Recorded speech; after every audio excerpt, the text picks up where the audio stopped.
motion to return to open session, please? So moved. Second. Second. Any discussion? Roll call vote. Carla, Aye. Joe, Yes, here. Lizzie, Yes. Jennifer, Yes. Renee, yes, David, Yes. Corey. Yes. Motion carries 7-0. Thank you. Okay, welcome everyone back to the Woodland Community Consolidated School District Board meeting for November 19th, 2020. Roll call. Carla, Here. Joe, Here. Lizzie, Here. Jennifer, Here. Renee, here, David, Here. Corey. Here. We have quorum. Okay, great. Can you all join me in the Pledge of Allegiance, please? And I believe we got a video. Is that correct? We do. We have a video from our Veterans Day celebration. If you did not get a chance to see what was out there, but here are some of our students to share the Pledge of Allegiance with us. So if we could please rise. Okay. We're going to let them lead. Yes. Okay.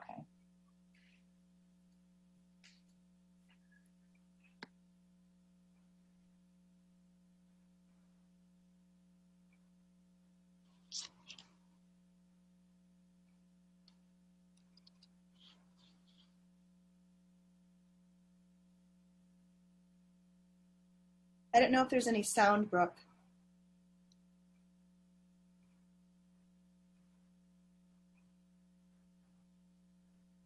Yeah, she's muted, so. I'll go ahead and try it one more time. Sorry about that. Let's give it one more try. Otherwise, maybe we could say it along with them. Okay.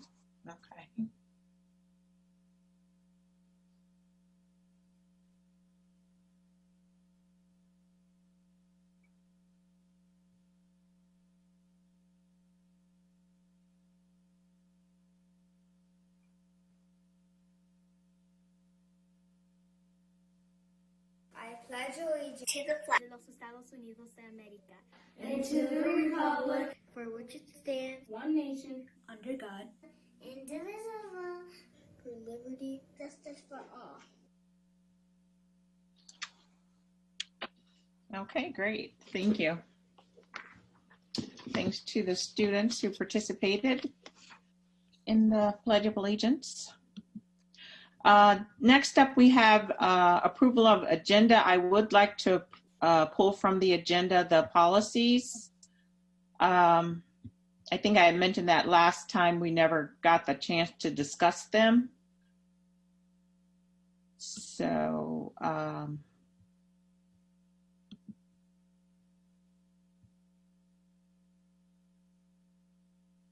that is item number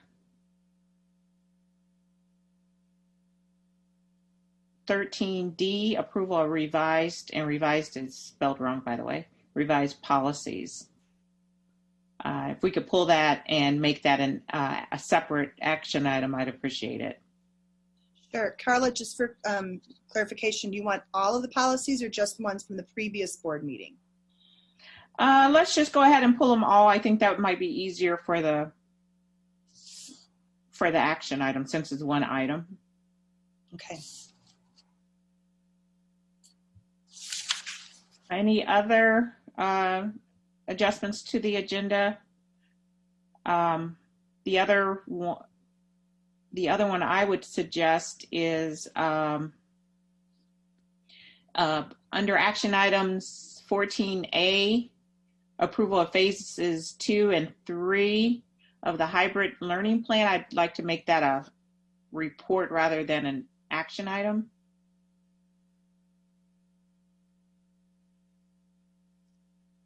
Is that possible? I would feel like we need to have discussion about that before we decide we are not going to vote on it. Based on the way that it's written, it's gives a timeline not earlier than. Mm-hmm. So that's why I would be comfortable voting on it. But because it doesn't give a specific date, it gives a potential start, but not an actual date. But I could be Okay. minority there. Well, you want to leave it where it is and then we can make a decision when we get there then, Jennifer? Is everyone okay Yeah. with that? That's what I would prefer to do. Okay. And I understand what Jen's saying. It does have no sooner than, but there are no hard and fast dates we would be voting on. Okay. Right. Okay, let's leave it then. We'll have that discussion when we get there. So any other revisions to the agenda then? We're going to leave action item 14A as stands and move the policies 13D becomes action item. So that would be 14D.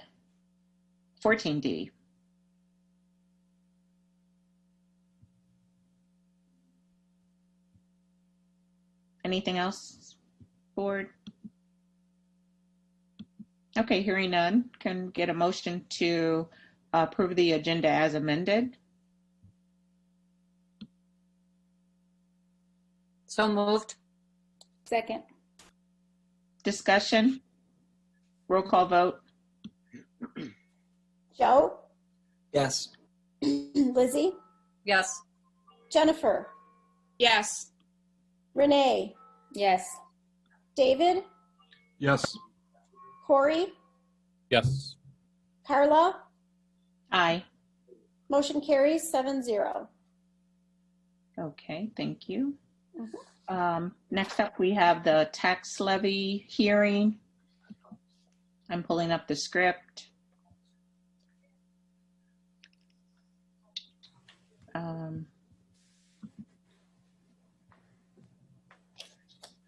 Citizens are provided time to make comments during this time of the COVID-19 pandemic. If citizens wish to provide public comment, you are to email citizens@dist50.net.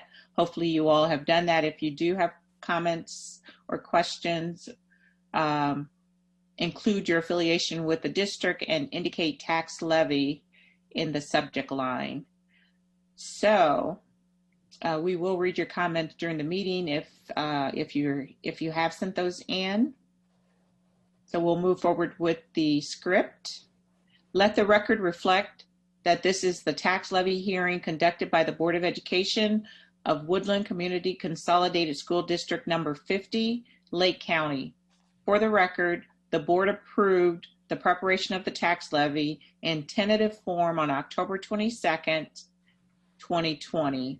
On November 9th, 2020, notice was published in the Daily Herald of tonight's public hearing.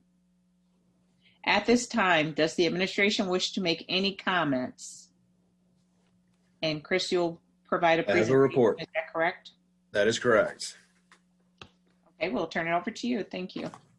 All right, welcome everybody to the 2020 levy tax hearing. As Dr. Little stated, if you have a comment, I'd like to make a comment to be addressed at the end of this, please go to citizen@dist50.net. That is citizen@dist50.net. Let's go ahead and get started. Tax levy calendar. At our last board meeting, we actually had a presentation similar to this presentation where we approved the levy estimate to be certified for publication as truth and taxation notice. Board certification is required 20 days prior. If the forecasted levy is greater than 5% of the previous year. Now our levy was not and is not estimated at 5%. We're not asking for more than 5% in the previous year. This is something that we do, though, just to make sure that we have transparency for the public. We published our truth and taxation notice, doing this on November 9th, which meets all of the requirements for the publication in the paper. Tonight is our levy hearing. After the levy hearing, we do have an action item on the agenda for a vote, and then the county will get back to us in late March or early April, and they'll confirm the final tax rate values that have been calculated after all of the EAV numbers and new construction numbers come in. And in April, we'll get a receipt of our our tax dollars from the county, and we'll just have to make sure that all of the numbers are correct before we sign it and send it back to them. So our levy, I always break it down as two pieces. You have the operating levy. That's the money that we need to operate a school district on any given year. That includes all of our salaries, our benefits, any of our purchase services, supplies. All of those monies are calculated under the property tax extension limitation law. It was a law that was enacted in 1992 that limits how much we can actually levy. There is a second piece to the levy that's not calculated under property tax extension limitation law, and that is the bond extension. For any bond issuances that we have had, the county on our behalf automatically levies those monies. The interesting thing about it not being under the property tax extension limitation is that if you have bonds that have increasing principal and interest payments or kind of a large balloon payment, that'll greatly affect everybody's property tax values and how much they would pay in property taxes. But Woodland has made sure that their levies and their bond and interest payments have been smoothed out. So we try to keep that at a minimum, so there's not too much jumble or jump up and down in any given year. Our tax levy estimate, the assumptions that we used, we know for certain what the CPI is. It's at 2.3%. That's used in the calculation. We have to estimate the equalized assessed value, and we try to get numbers as late as we can from the county in order to go ahead and do our valuations and our estimates.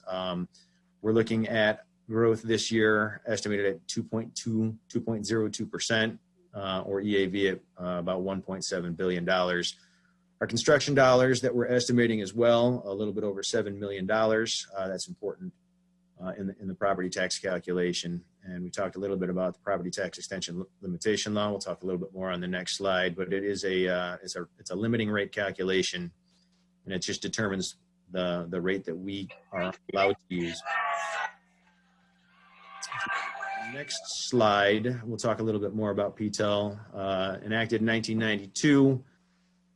It basically states that the maximum amount you'll ever be able to increase taxes would be 5%. It's generally based off of CPI, whichever is lower, 5% or CPI. CPI has never been above 5% since this has come onto the books. The average CPI has been about 2.18% since the year 2000. Since 2010, it's been 1.85%. This year, it's actually at 2.3%. Hasn't been there for a little while. We've got a graph on this slide that shows you just kind of the movement. It's odd that they do a December calculation because December is usually not representative of the other months. It has a lot of wiggle at the end of the school year. The funding that we're going to get, levies are typically supposed to be used for the following tax year, for the following school year, I should say. So typically it should be used for fiscal year 21-22. Levies tend to come in June though, and we record them in June. So we have half of our levy come in and recorded in the spring of fiscal year 21, and then the other half comes in and is recorded in the fall of 2022.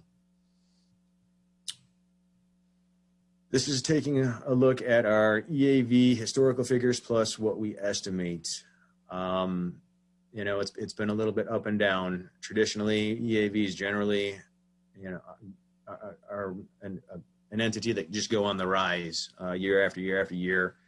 Obviously, some years back we had the big housing crisis that lowered a lot of EAV. We're still recovering from those values. We're still not up at the high point that we used to be, but you can see that it has steadily been on the rise since 2014. Our low point down towards $1.4 billion, and I believe our high point was really close to $2 billion, which was actually back in 2006.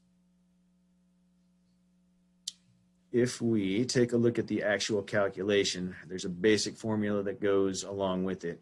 You take your prior year's extension that is known, and you multiply that by 1 plus the CPI, which is known as well. And then your unknowns come in, which is your EAV minus your new construction. Our prior year extension was at $66.8 million. You know, you plug that into the rest of the formula and you get your limiting rate of 3.97%. That is our capped extension rate. We do the math on there and we see the estimated extension for a fiscal year or for tax year 20 at $68.6 million. That does not include our bond extensions. And there's a CEDAL payment in there, but that also is tied to bonds, and that's also not under the PTEL. Debt payment of $5.1 million and a CEDAL payment of nearly $100,000.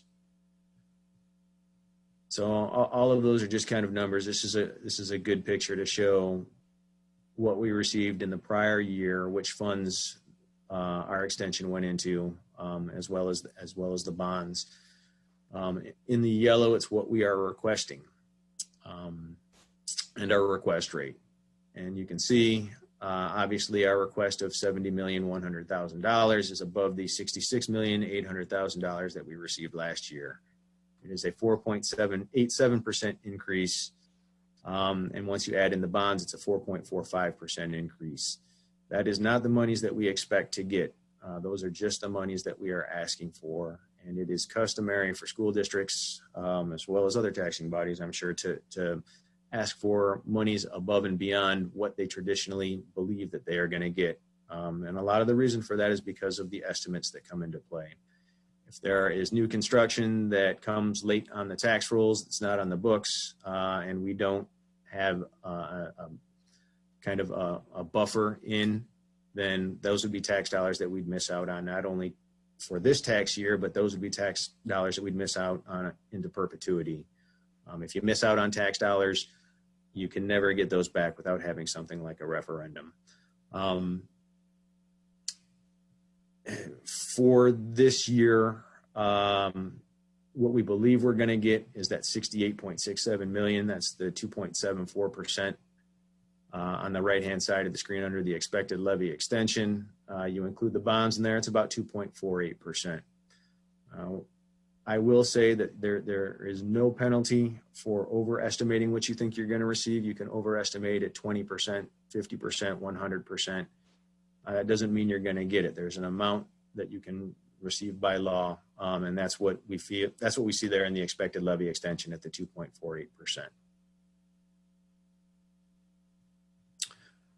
The Truth in Taxation public notice. This is what we published in the November 9th Daily Herald. This basically just is a snapshot of the previous screen, letting the public know this is what we'll be asking for. You can see under Roman numeral 2, there's the 4.87%. And then under Roman numeral 4, there's the 4.45%. Like I stated earlier, this is not something that needs to go in because we're not requesting over 5% increase, but it's something that we like to do and we'll continue to do. As long as I'm here, and I'm sure as long as everybody who follows me as well. So we take a comparison look at some of our area elementary schools. We do not obviously have the 2020 levy dollars. We just look at what last year's levy was and where we stand compared to some of our neighbors. There's a couple of kind of groupings in this graph. You can see that Oak Grove, Libertyville, and Fremont have rates in the upper 2s, lower 3s. We're kind of in that tier 2 section where our rate is 4.22. And you can see it kind of in that tier 2 section going all the way up to Antioch at 4.7. Grays Lake and Milburn, they're a little bit higher at 5.1 and 6.67. So our tax rate is relatively low compared to our neighboring districts, which is good. It's good for the taxpayer. It's good for property values. I don't want to say good marketing, but it's a good thing to have. So Woodland has done a very good job maintaining that tax rate and keeping it in the low 4s, and hopefully we can get it a little bit lower. We're estimating that the calculation will come in a little bit lower next year. What does it mean for everybody when we talk about, an overall 2.45% increase? Well, some of the reason that number is above the 2.3%, which is the CPI, is because of the new construction. That's where you get that little added bump at the end because those are actually new tax dollars coming on. They weren't previously paid by any of the property pins. This snapshot here, there's no real easy way to estimate taxes because everybody's value, everybody's EAV moves up and down at different rates. If everybody moved up at the same exact rate, if all of the properties increased at the same exact rate, this is what you would expect to see. based off of home values. They're 250,000, 300,000, 350,000. You'd expect to see the portion of your woodland taxes go up by $72 to $101 next year. That includes our operating levy as well as the bond and interest payments that we showed you earlier. So this is kind of the slide I always like to end with. It's, everybody can take a look and say, there's a lot of numbers involved, but what does that mean? What does that really mean? So this gives you kind of a good idea of what that means for the 2020 tax year. After this, I open it up to everybody for questions. And then Laura, if you have any questions that have come through. There are not. Thank you, Chris. Okay, so does the board members have, or do any of the board members have any comments or questions for Chris?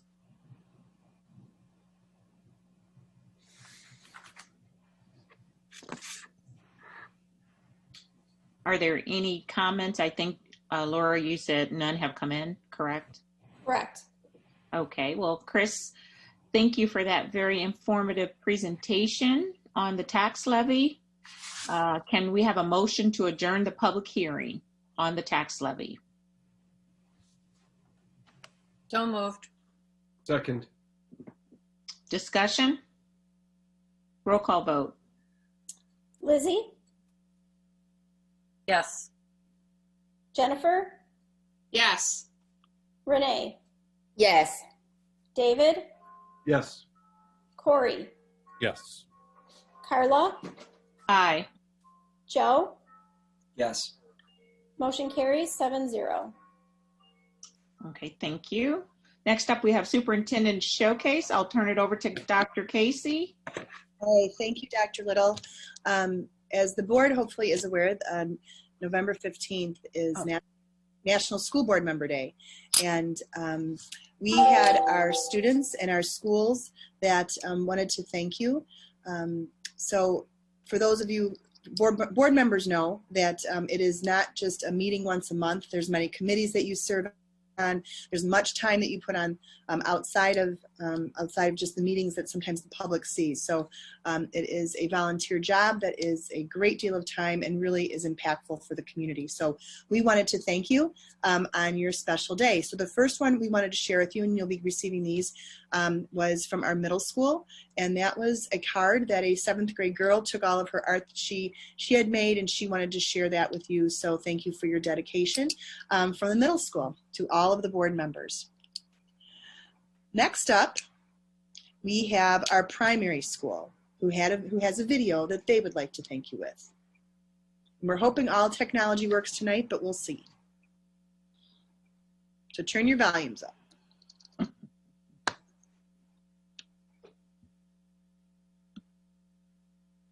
Thank you to the Lord for the love and heart you Lord. You help us learn, you help us know, you help us shine, you help us grow. Thank you to the Lord for the love and heart you Lord. So that one was from our primary students. They're adorable. Next up, we have our elementary video, and you're going to be able to see some amazing artwork that's been going on this year during remote learning from our elementary school, thanking you.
So thank you to our elementary students and our elementary art teachers who put that together.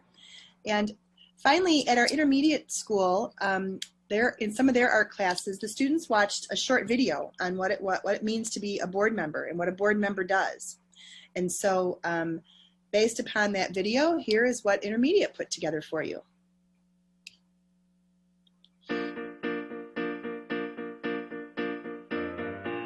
Thank you for being a friend.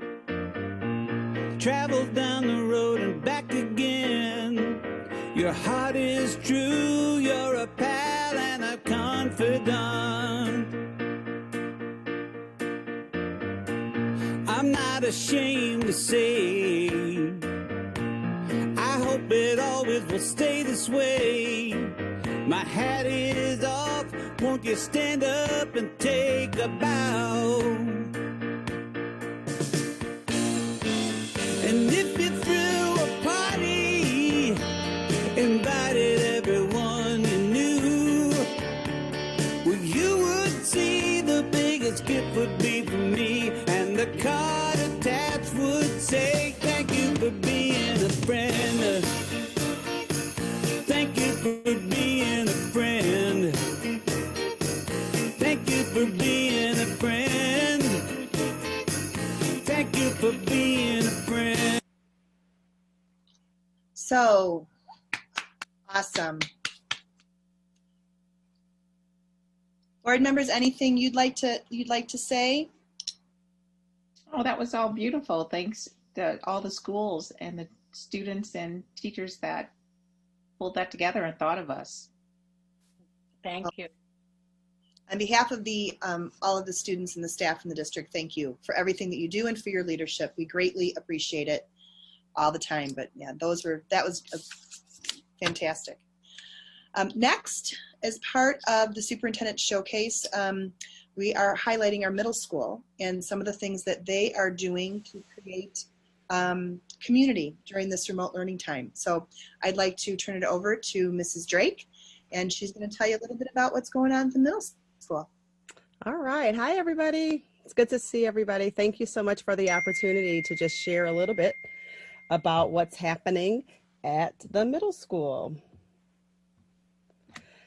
So just as Dr. Casey said, we're creating community during remote. We know that it's tough for everybody, but with our students and staff separated, that the sense of community is more important now than it has ever been. And we've really pride ourselves in trying to do that when we're in person. And so we are definitely trying to make sure that we do those things while we are in remote. And so, go ahead. Here are some of the things that we're doing at the middle school.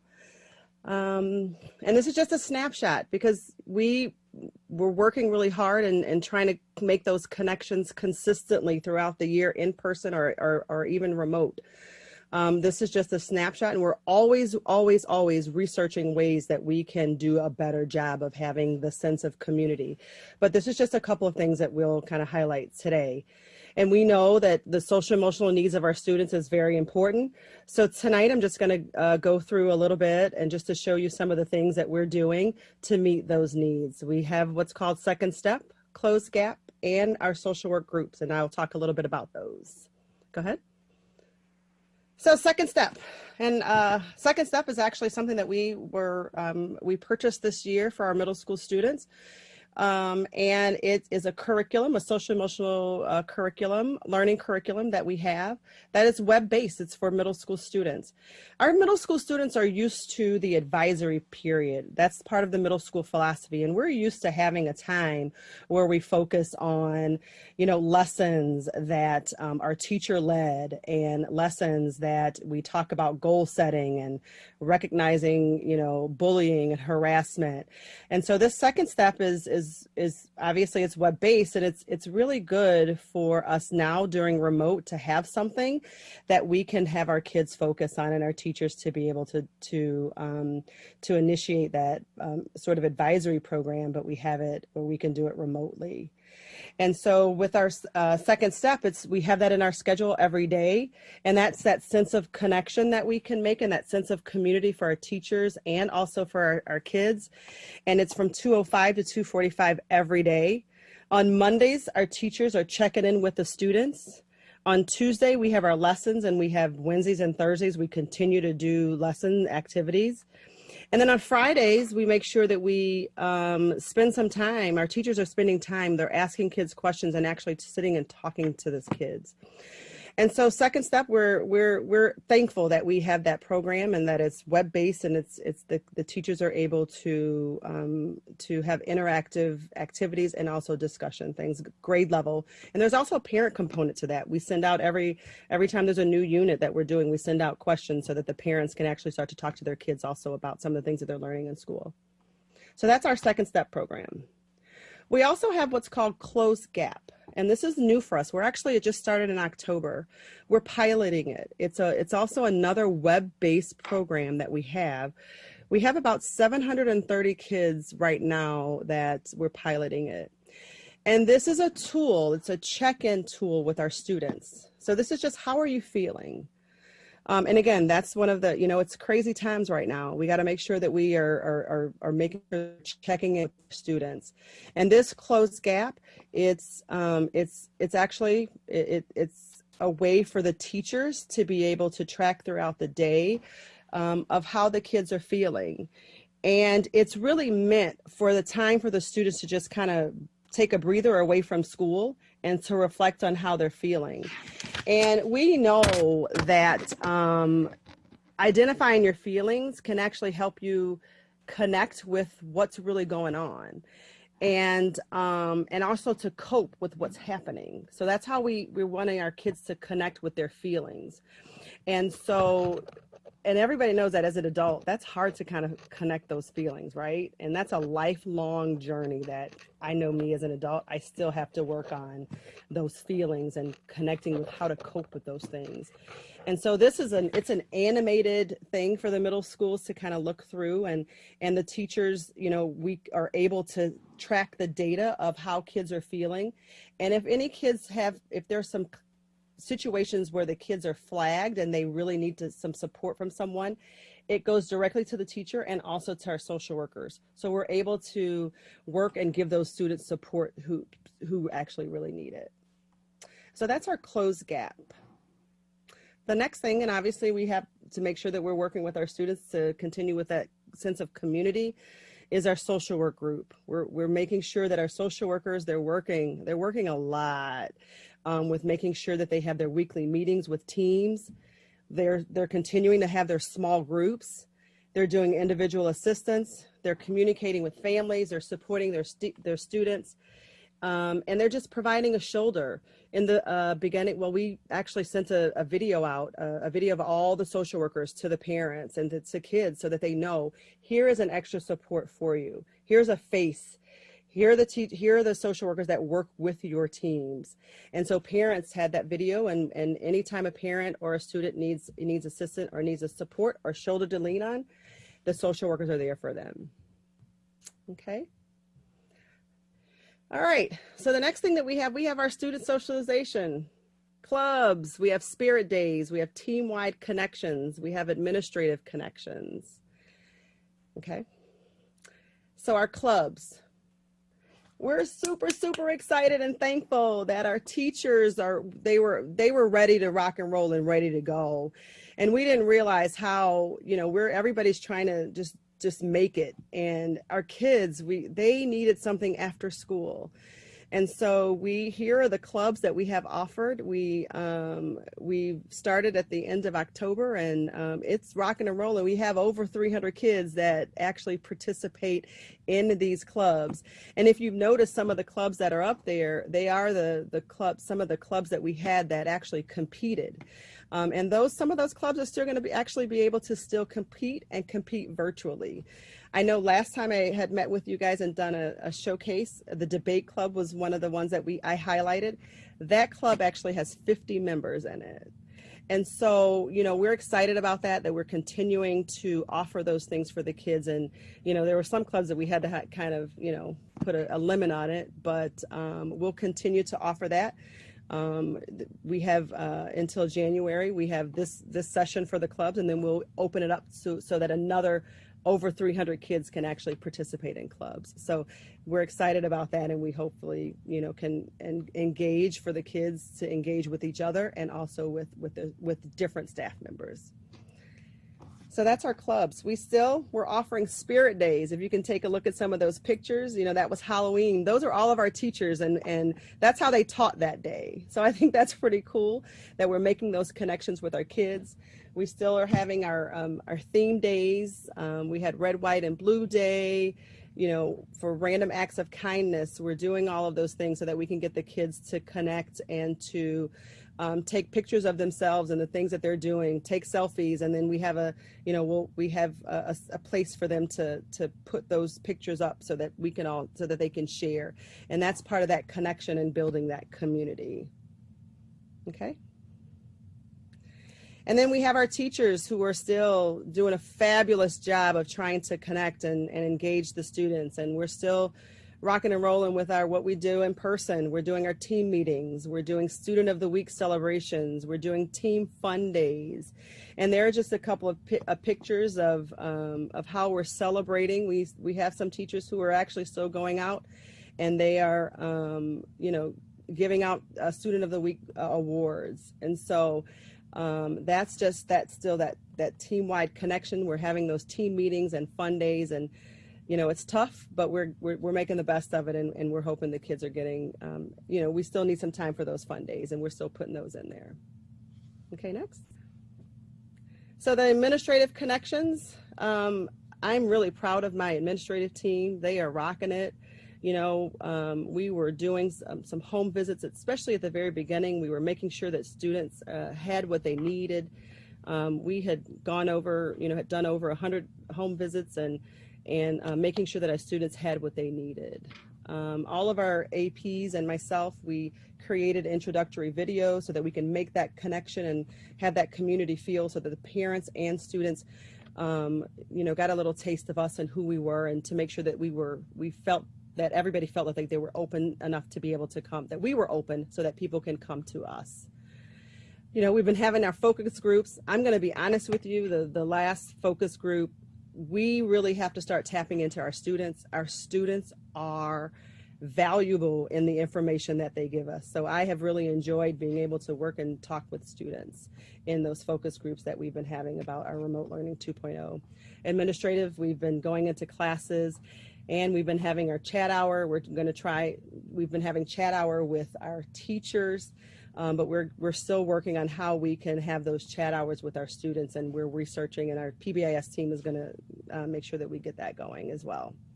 So that's sort of some of the connections that we've made, some of the community that we see and within our building, and we'll continue to work really hard to find ways to build that consistently build that community so that all of our students feel welcome that while they're there.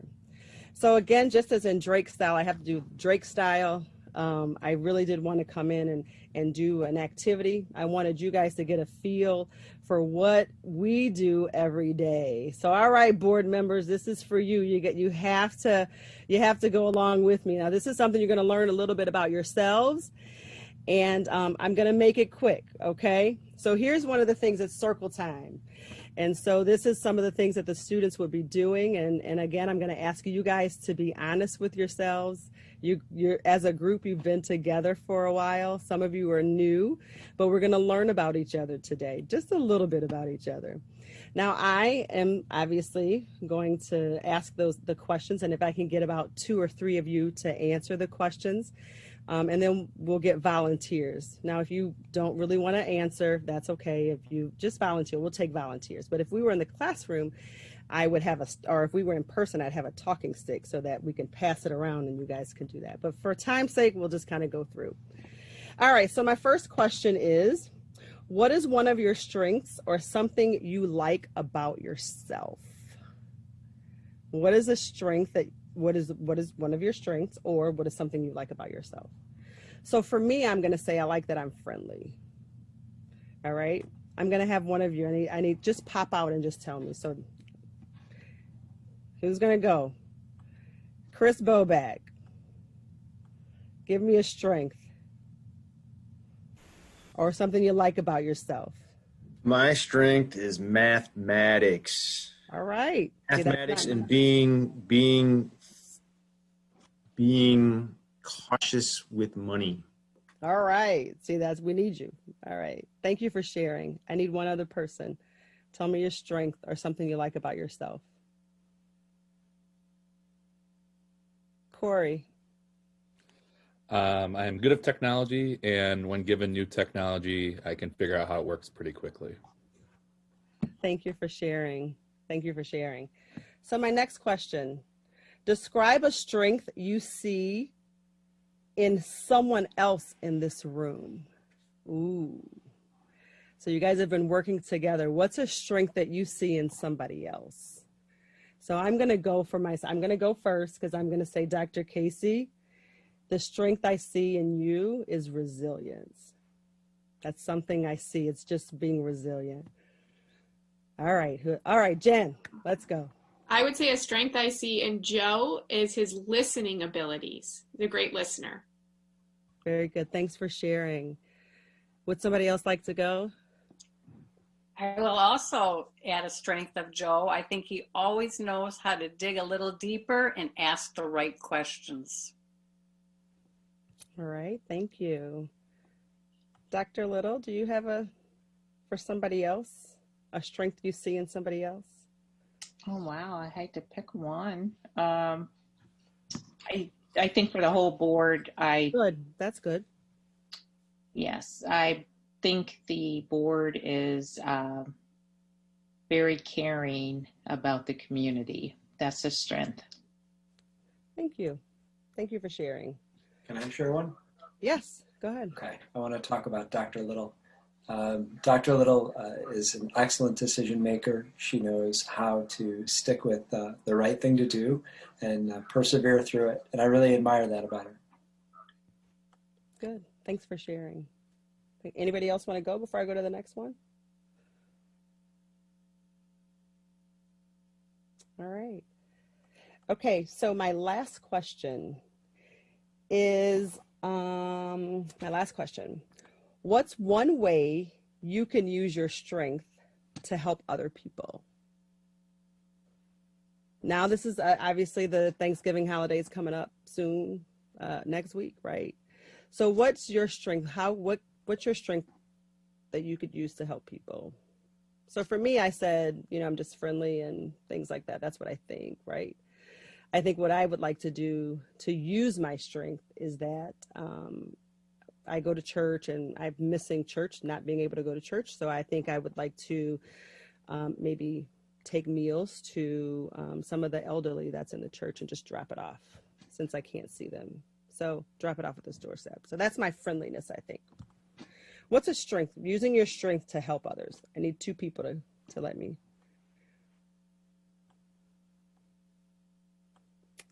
What's one way you can use your strength? One way you can use your strength.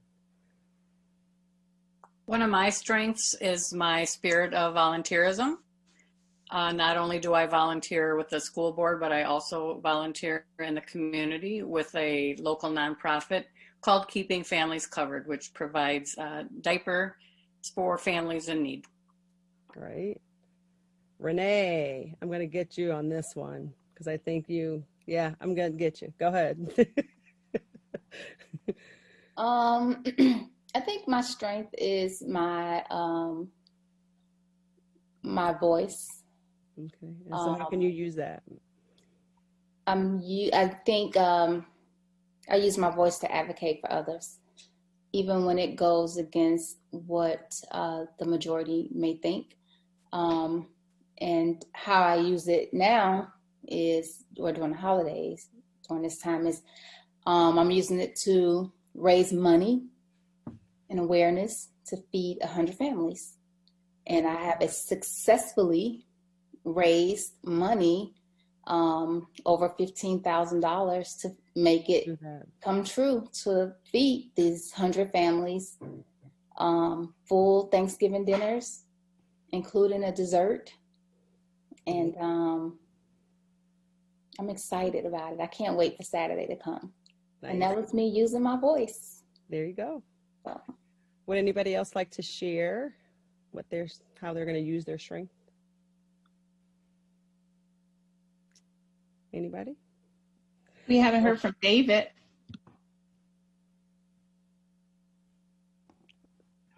Building on what Liz said about volunteerism, I like to fight for the downtrodden. I was a public defender, criminal defense attorney. I like the long odds, and I also volunteer at Waukegan Township once a week, helping people expunge their criminal records so they can get jobs and housing and get their life back on board. Conviction shouldn't be for a life sentence, so that's what I'm going to say. Thank you for sharing. All right, well, I just wanted to stop by and just say thank you. I mean, all of you for your strength that you are doing this and your dedication. So I applaud you and I thank you. But I also want to take this time, whenever I have a forum, I want to always thank my teachers, the staff who work at the middle school. They're just fabulous. And so this is just a crazy time, but they are doing it. So I'm just proud of the middle school. So thank you for just listening to what we had to share for you tonight. Thank you. Thank you. Great job. Appreciate it. Have a good one. You too. Yeah. Thank you, Tiffany. Hey. Great showcase, Dr. Casey. Thank you very much. Next up, we have, I'm sorry, go ahead. Lots of talent in this district. From the administrators, to kids, to everybody. It's lots of talent. Yep, and a great leader such as yourself brings out those the best in everybody. So thanks again for your leadership. Thank you. Citizen statements. Do we have anything, Laura? Currently, there is one citizen statement. And the citizen statement is from Katie Abrams. And she says, "Dear Woodland Board of Education and Dr. Casey, I'm a parent of first grade students. I understand the amount of time and energy it has taken to write up the current Return to Learn, and I appreciate all of the effort and time. My main concern is consistency. Students need to thrive on consistency. If a child is only coming to school 4 days out of 3 weeks, this is a disruption to the educational process. Teachers will spend 3 to 4 days reteaching expectations if in-person learning, only to have students go remote for the following 2 weeks. They will do this every single week with the current student rotation plan. Teaching both remote students and in-person students is not what is best for our students or staff. Teachers can't give each child the time they deserve while also working with both remote and in-person students. Teachers are certainly superheroes, but even Chromebook issues and internet interruptions, and then will meet the needs of students who are remotely learning. How will the district account for all of the disruptions based on this plan? What will the district do for our staff who do not feel comfortable returning before a vaccine is available to all? It is not feasible to tell staff to maintain a 6-foot distance at all times. The children need help with various things throughout the day, and the 6-foot distance will have to be broken to assist students. Teaching children to maintain a 6-foot distance takes time, and in-person students will need time to learn and practice this concept. Again, the remote students will take a back seat while the teacher is helping in-person students. I asked the board to look into the implementation of this plan. Is this really what's best for students? Will this plan accomplish Woodland's mission statement? Will this plan help our students to reach their potential? How will teachers provide exceptional learning experience while teaching both in-person and remote students? Thank you, Katie Abrams. Thank you. Mrs. Abrams. And no other citizen statements at this time? Not at this time. Correct. Okay, we'll have time at the end in case others write in during the board meeting. But in the meantime, let's go ahead and move forward with the agenda. Next on the agenda, we have status of requests from board members, recap, future board items, correspondence. Number one is correspondence to the board and direction on responses. There are several correspondences from the board, or to the board, it should be this month, pertaining to the blended learning and remote learning 2.0 plan presented at the October 22nd governing meeting. In addition, questions from the October 22nd governing meeting, citizen statements are included. Responses have been drafted for approval for those needing a reply. Does the board have any suggestions for revisions to the drafted responses? Any board members? Laura, did you have any particular questions? Doesn't sound like there's any further comment from the board. No, we didn't. I'm sorry, go ahead. But we have nothing. Okay. Receipt of any Freedom of Information Act requests. There are 3 FOIA requests for the month of November. Chris can provide additional information on the FOIAs. Chris?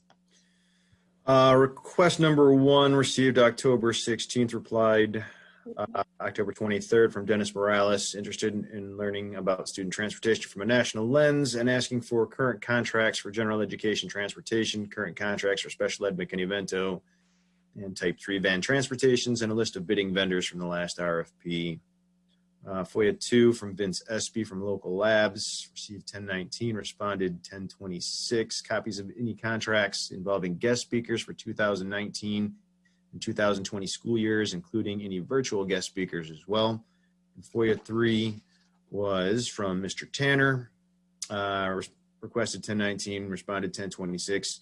He's asking to confirm if the district owns any yellow bus fleets and provides in-house transportation, provides a student transportation expense ledger for fiscal year 19 and fiscal year 20, summarized by vendor, and also if the district outsources transportation services to private bus operators, and you'd like a copy of the current contract with yellow bus operators via email. Okay. Questions, board members? Okie dokie then. We'll go ahead and move forward with the consent agenda. We did move out under consent agenda the policies, which were under 13D. That was moved to 14D. So can I get a motion to approve the consent agenda as revised? So moved. Second. We have a first and a second discussion. I'm sorry, who was second? Who seconded? I heard 2 people at one time. Either one of us. Yeah, it seems like I heard David first, but okay. Liz can have it though. I don't care. There's no brownie point. Okay. Any discussion? Further discussion? Okay. Hearing none. Roll call vote. Jennifer? Yes. Renee? Yes. David? Yes. Corey? Yes. Carla? Aye. Joe? Yes. Lizzie? Yes. Motion carries 7-0. Okay, next up we have the under action items. We have a action item A is approval of phases 2 and 3 of the hybrid learning plan. I think what is best is we go ahead and do the presentation first, if that's okay, rather than having a motion. I'm ready whenever the board would like. Okay. Okay. I do have some people that will be coming in the screen from the waiting room because they're presenting with me.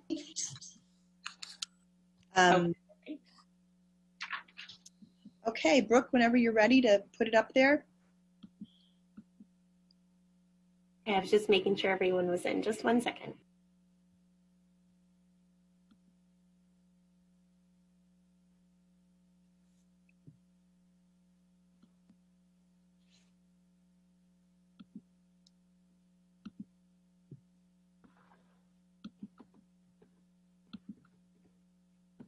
Okay.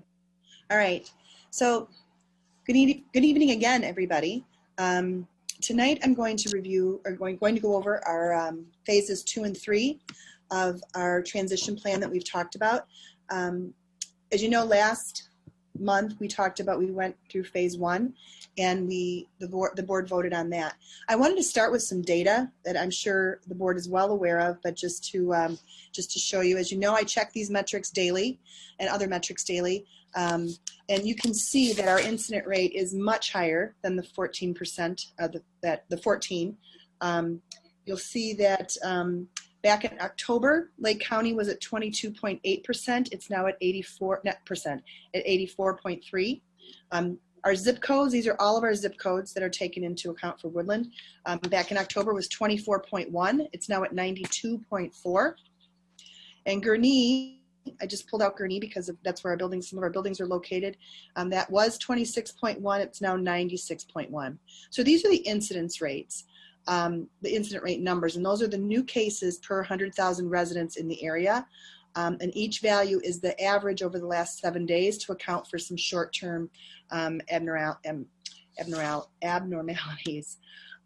So those are the data. That's the data that we're looking at now. This data has changed, like I said, dramatically since last month. The next piece of data I wanted to share with the board is the positive cases that we've had in our district. This has been cases that we've had since March, although the majority of those that have been in the last few weeks. It's important to note that these numbers are only with approximately when we had about 30% of our staff in the building. So this is not with everybody in the buildings. This was just when we had about 30% of our staff in. Again, it differed per building. Also, safety guidelines were being followed. So that's how this was happening. So we have currently, and this number continues to change, 17 employees who have tested positive. Of those 17 employees, seven of the 17 exposed 33 other employees to the virus, and 6 of those employees still remain in isolation today. We've had a number of staff members that have been quarantined. So we've had 84 employees who were in quarantine. 33 of those were exposed by another employee here. The remainder were exposed by outside sources. And we have this information from what's reported to us by the employees. As of November 19th, as of today, 15 of the 84 employees still remain in quarantine. Hey, can I ask a clarifying question here? Of course. You said 7 of the 17 employees exposed, or did they potentially expose 33 employees to the virus? Potentially exposed, correct. I should say potentially.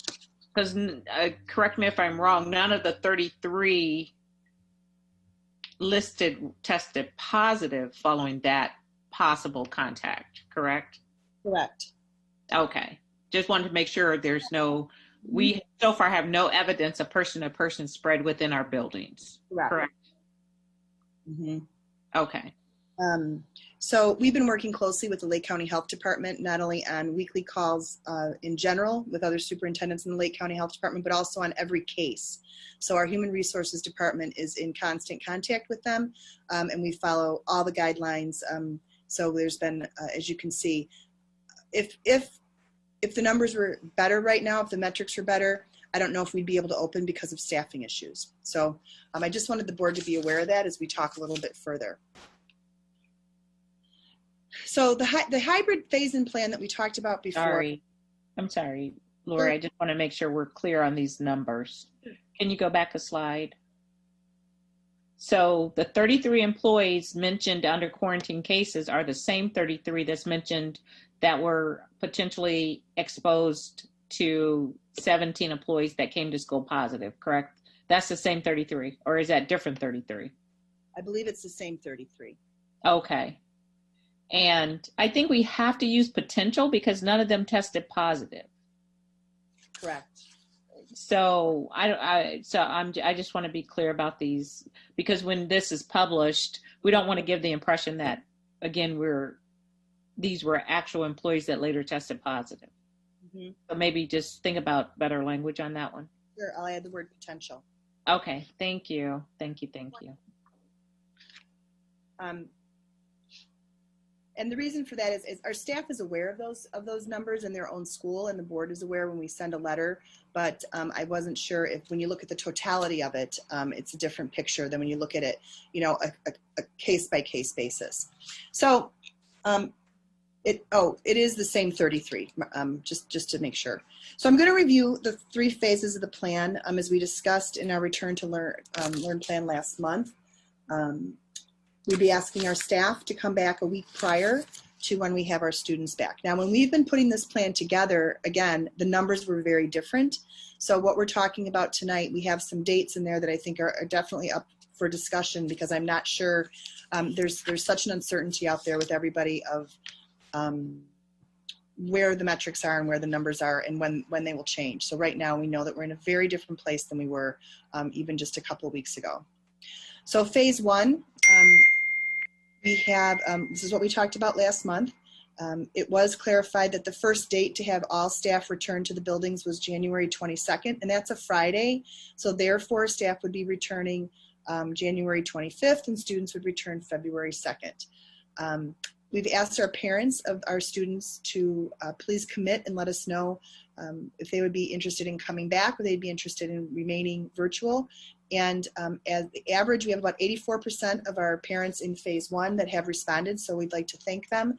And 51% have said they want to be in person, and 49% said they'd like to be remote. So we also know that these numbers are changing based upon everything else that's happening around us that's changing. Phase 2 is our kindergarten students. And again, when we put these dates out there, those dates are put out there when we started talking about it just so we could have some dates and talk about the rollout. But right now the numbers are very different. So we just need to think about what these numbers would be. So in phase 2, kindergarten students would begin February 16th and would attend a half day Tuesday through Friday, and then Mondays would be Roar Mondays. So phase 3 is 1st through 8th grade, and that's that 3-week rotation we talked about last month. All staff would need to start teaching from their classrooms starting the week prior to the return of the students.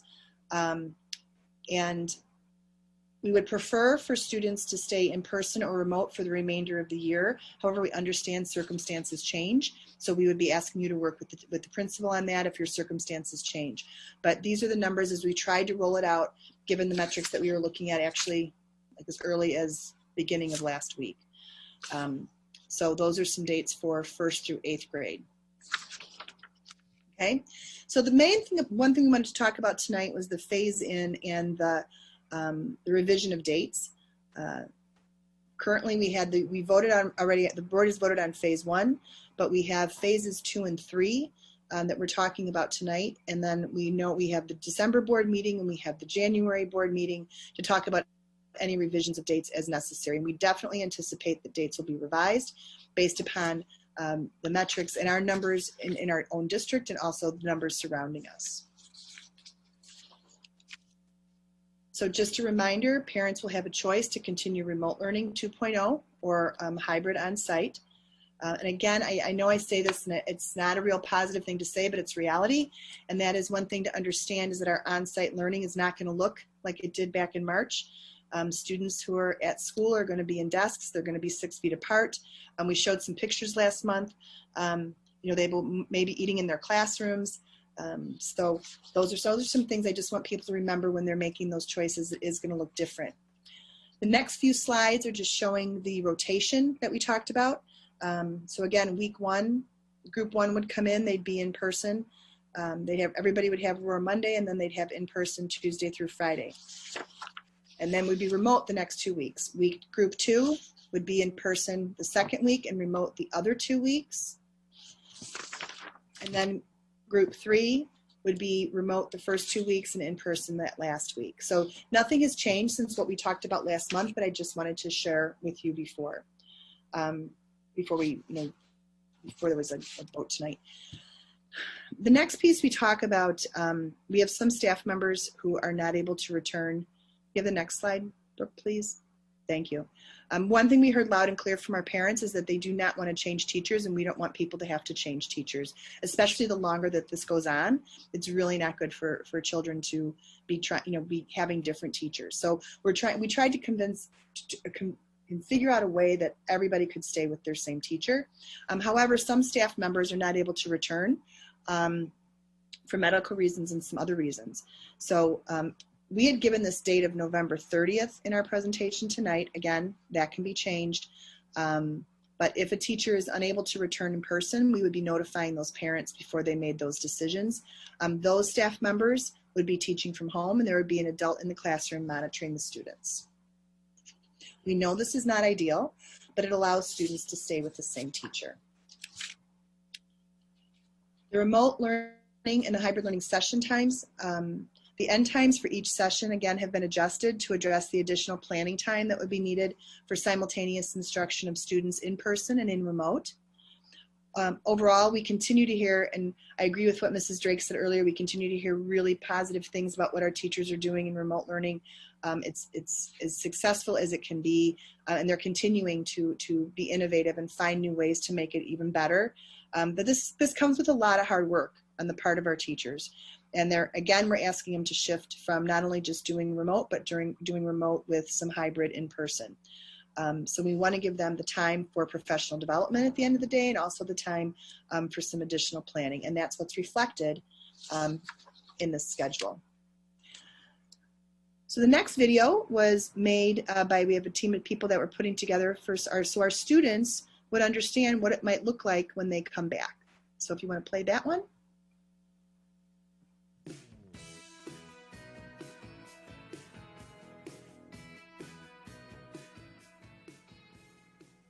Everyone is looking forward to returning to school. When we do return, it will look a little different. To ensure everyone's safety, state guidelines will be followed. Make sure your child is wearing a mask before boarding the school bus. Mask must be worn snugly over the mouth and nose. Everyone will be required to wear a mask on school buses and while inside the school.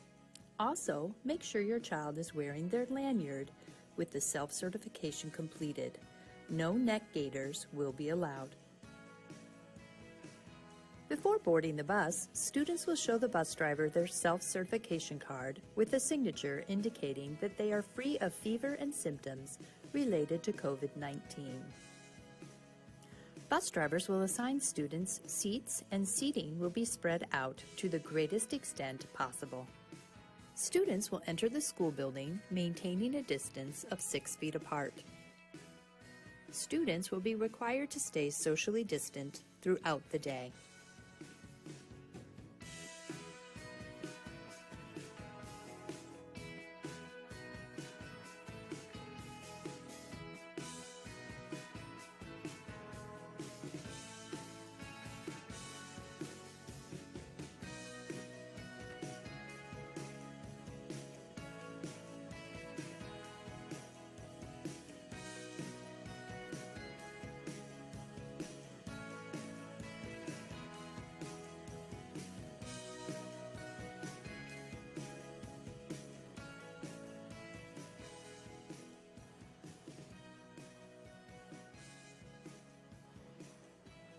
In the classroom, students will be seated in desks that are 6 feet apart and facing the same direction.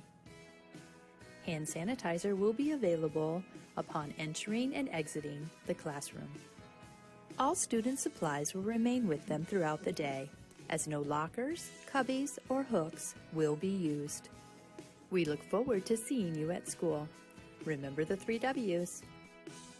Wash your hands, wear a mask, and watch your distance.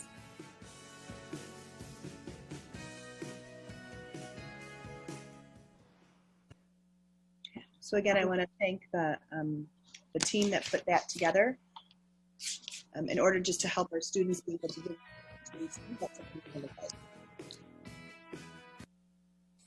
So last month, the board asked about technology and what would technology look like and what do we need to do in the area of technology. So I've asked Mr. Geisy if he could please go over some of our technology pieces. Hey, before you do that, I just want to say how much I enjoyed that video. And I love the 3 W's. Very good. That was obviously narrated by Dr. West, and I told her she could, she could do that as a second career. She has such a calming, professional voice, so it was very well done by that team. And I know people probably recognize some of our staff members and some of the students that were in there. So very well done. Mr. Geisy. Thanks, Dr. Casey. Whoops. Oh, Your feedback. there we go. Hello, everyone.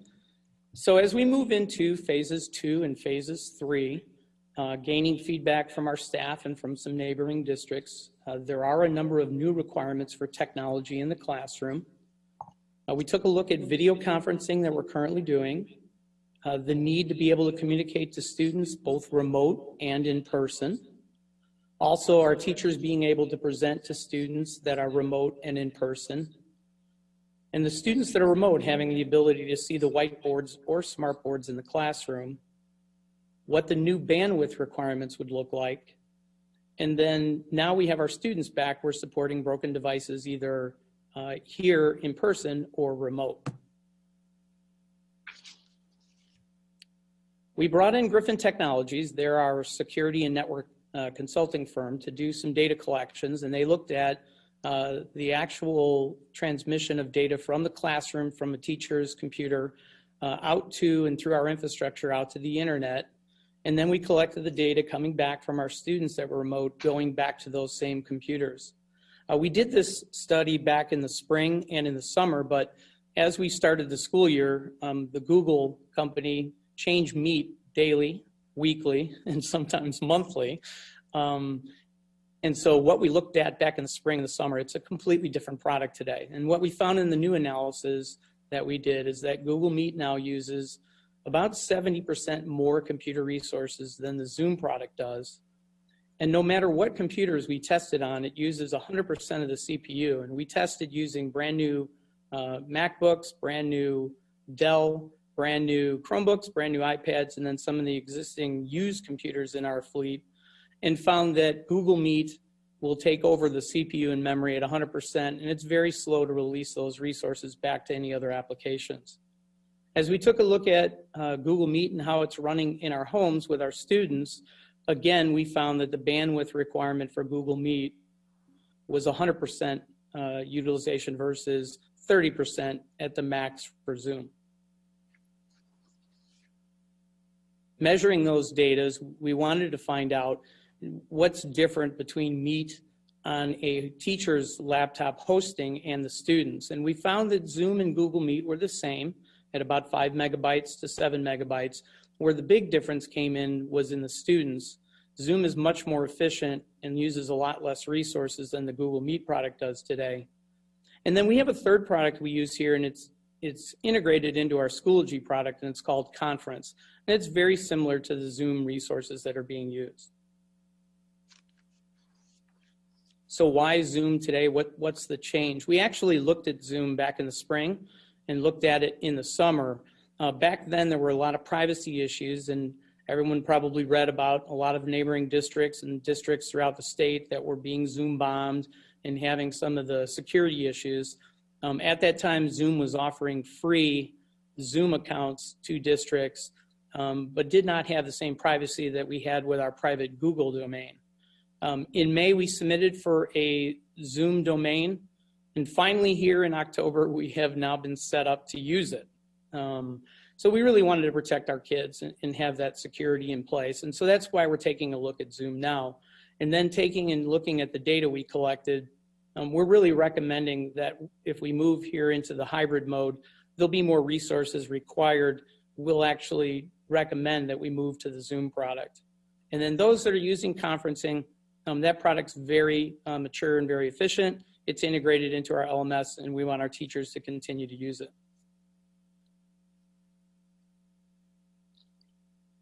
In the classroom, we took a look at the devices we were using in the classroom, And then taking a look at some of our neighboring districts that were already in the hybrid mode or were moving into the hybrid mode, some of the consistent themes that we found, everyone was using 2 devices. And we're using 2 devices here, but we're using a Chromebook and then the staff laptop. What we found is that the school districts that moved into hybrid mode before us, they started using actually 2 computers. Some were using web cameras on the computers. Some went and purchased cameras to get wider view. We really think this is a requirement that our teachers are going to have to be able to move throughout the front of the classroom to work on the whiteboard and smart boards. We really need to have a camera that gives a little bit wider lens of the teacher. And then in all of the districts we visited and talking with the staff here, classroom speakers were going to be needed to boost up the volume inside the classroom so that the kids remote could hear, and the kids obviously that were here in the classroom would be able to gain some increase. We looked at some other products. Some of our neighboring districts before the pandemic hit had invested quite a bit into classrooms. So we took a look at Front Row, the Zoom Neat bar, and the Owl Pro. Lot of expenditures, something that we definitely, these are excellent products that we definitely want to keep an eye on. Something that we want to look at as we look at the classroom of the future. These products are outstanding. They have a lot larger capital requirement, and we certainly want to take a look at these as we try to decide as technologies change what we're going to do with our classrooms in the future.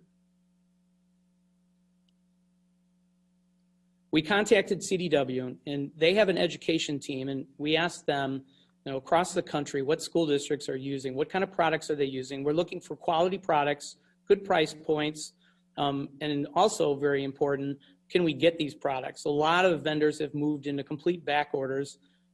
Things like dock cams right now, we've talked to CDW, and I think they have 1 million orders outstanding. So getting technology is very, very important.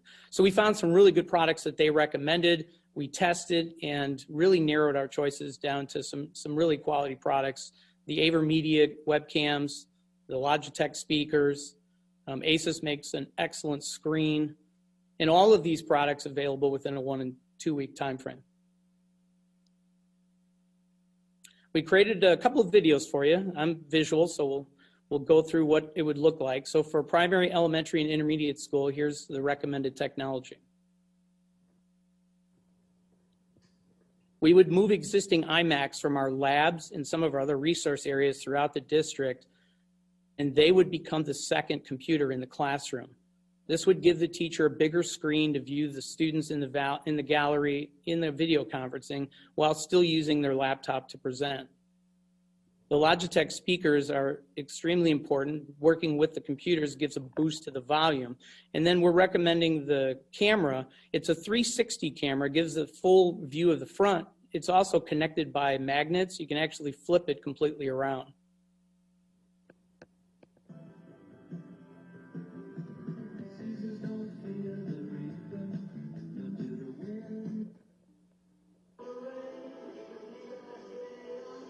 Up and hung up, it looks like. Right.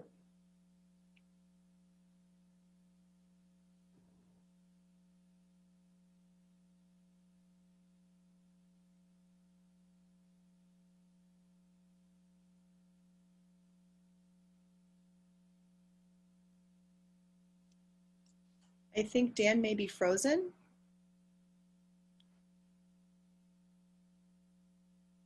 He must be using Google Meets. I'll probably pop right back in here in a minute. Let's just give him a second. Okay.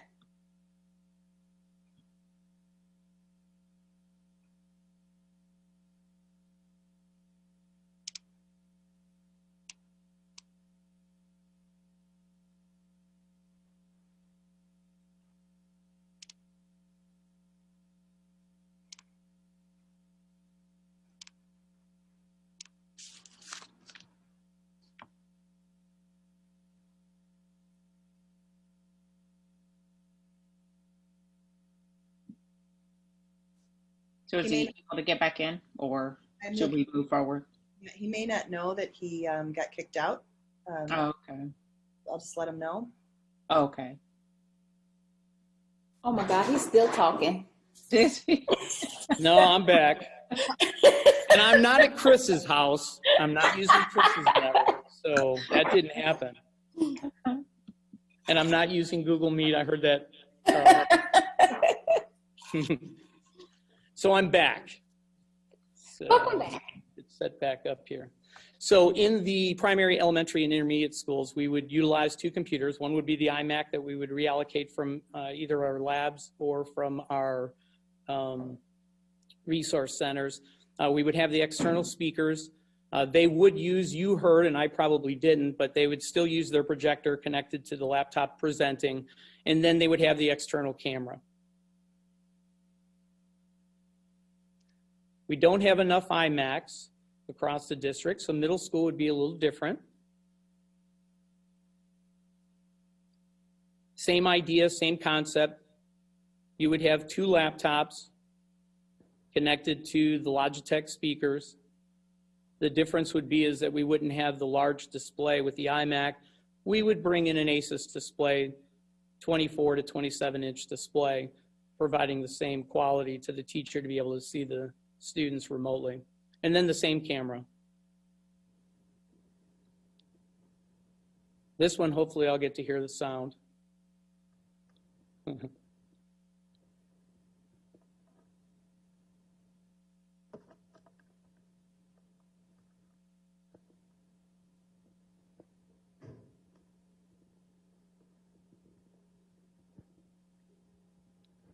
again, as they're presenting, they're using the projector off of one of the computers.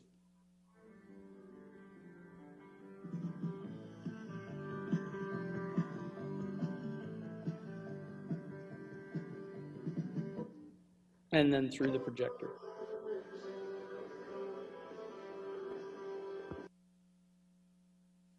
Or cowbell. So the biggest change would be the iMac, would be the laptop. These laptops are coming over from our elementary school. The board approved the replacement for those devices. They make excellent devices still for doing the video conferencing. And then everything else will be the same in the middle school.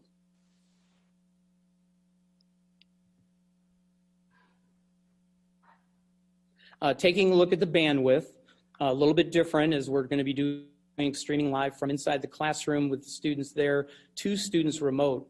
The infrastructure that was built here at the district obviously was for our students and staff to be on site to support about 10,000 devices, all streaming. So our internet capacity is built really from a download capacity and not from an upload. So as we looked at the models and the data we collected, we estimate that we'll need about 3.8 gig of internet in order to support both the students here at the district and remote. Today we have 1 gig. So we contacted AT&T and talked to them about a 2 to 3 week lead time to upgrade to a 5 gig internet connection at a cost of $7,775 per year over 2 years. And that's concurrent with our contract, so that can't change, but it will be underneath our E-rate umbrella.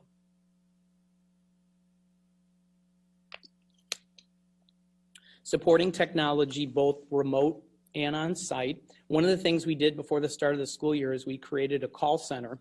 We utilized staff from all the schools, and they were taking calls from parents remotely or students. Something in the spring, they would either leave a voicemail or send an email, and we really wanted to have somebody live picking up those calls, and it's worked out outstanding. We've been able to train some of those staff members. They take the students right through their login, get them through the device and into the applications, and they're really providing level 1 support. During this time, we've handled over 3,000 calls, over 1,000 emails, and today we average about 20 calls per day or 10 emails per day. What's going to change is the students will be back on site. So typically the students before school or during school, the teacher would send them down to the rescue centers. Because of the pandemic, they'll have to remain in the classroom, and we'll have to work with the teachers on site to coordinate any technology issues or changes that are needed for the teachers or for the students.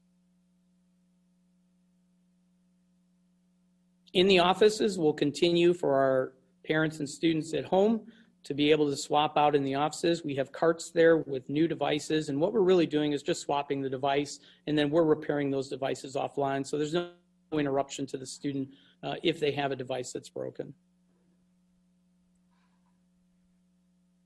On the cost side, looking at the recommendations for the technology in the classroom, we're going to have a one-time cost of about $53,000.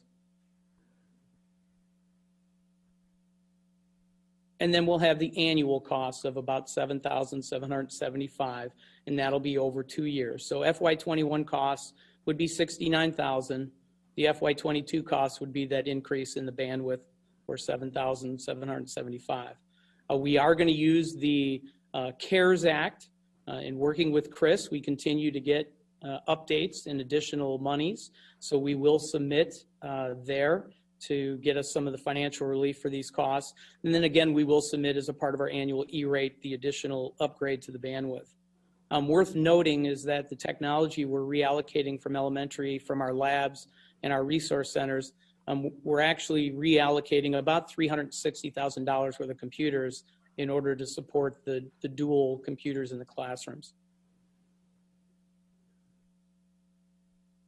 Next steps. Develop a plan for Zoom. Continue to gather feedback. We've been presenting to the leadership teams at each of the schools and gaining feedback. And we really want some flexibility with the staff. Some of our staff are using some personal computers. Some are using screens that they've brought in. And if those things are working in the classroom and they're being effective in their teaching and learning, we don't want to change that. We're working with the integration specialist to put together what professional development we will need for some of the new tools we're implementing. We have to do the implementation and replacement of the elementary laptop project. And then we're working with John and his group to work through cabling and some of the moves and any power requirements we have in the classroom. And with that, thank you, Dan. Either questions or I'll pass on to John for air and ventilation. Well, let me just preface John's slide with that last month, the board, there was some questions that have come up, and there's some questions that have come up in some of our focus groups and with our staff about air and ventilation. And so we asked John just to talk a little bit about that tonight. So John. Thank you, Lori. I just wanted to take a quick second to thank Dan and his team as each of our departments have come into our own issues and we cross paths on different topics. His team's been extremely supportive and continues to be very cooperative, and has been a fantastic team member. So I just wanted to thank him for that. So on the air and ventilation topic,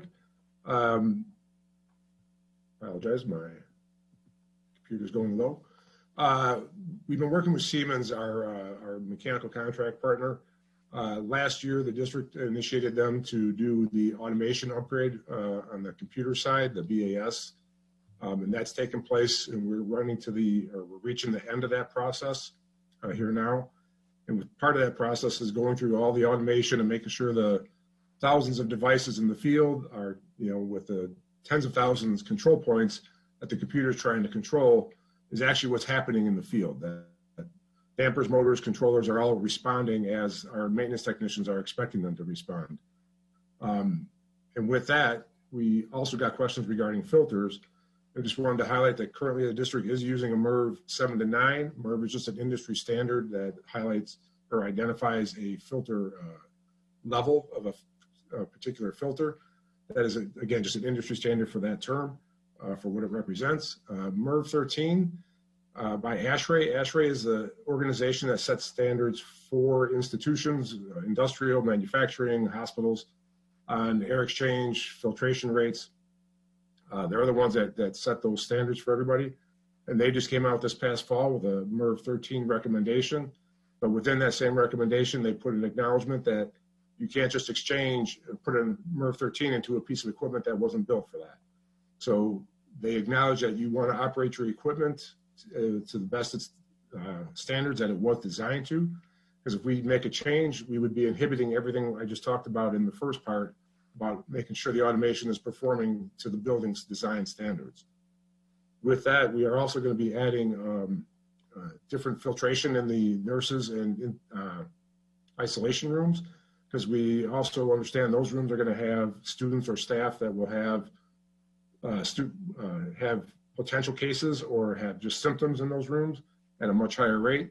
We want to make sure those spaces are safe for those students and safe for the staff that are working there, the nurses and custodians and whoever may have to occupy that space to help those folks.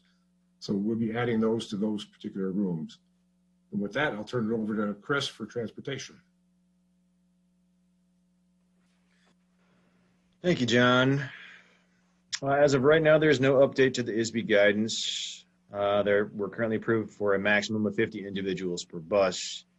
In our hybrid model, if everybody rode the bus, our average would be right around 25. We know that every individual will not be riding the bus, so 25 is going to be high in terms of what the average is. I expect that to be significantly less. Naturally, we'll require all individuals to wear a face mask, and our students will be seated from the back of the bus to the front of the bus, meaning upon entering the bus and showing the driver their self-certification card, they'll proceed to the open seats at the back of the bus first, and then as other students arrive, they'll gradually fill the seats from the back to the front. In turn, when students arrive at school, they'll be dismissed starting with the seats at the front of the bus, followed by the next row of seats, and so on. So it would be a front to back dismissal. By using this method, we get to avoid having students walk past one another. We'll allow family members to sit together, and naturally we're going to have seating charts that could be assistive in contact tracing. And one of the things that we realize is that it's going to look a little bit different. The plan for drop-off and pickups, what we need to do is we need to find out, we're trying to find out which of our riders are going to be in cars and which of our riders are going to be in buses, because each of the buildings has their own unique drop-off and pickup, and they need to plan for that.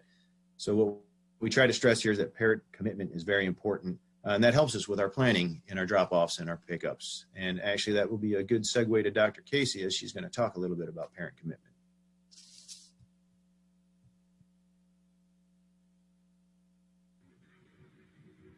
Sorry. Thank you, Chris. We put together the timeline of some things that have already happened and some potential tentative dates we are looking at in the future. So you can see when our staff has committed, the phase one that's already been voted on, and then some potential dates for the roll-in for the other grade levels.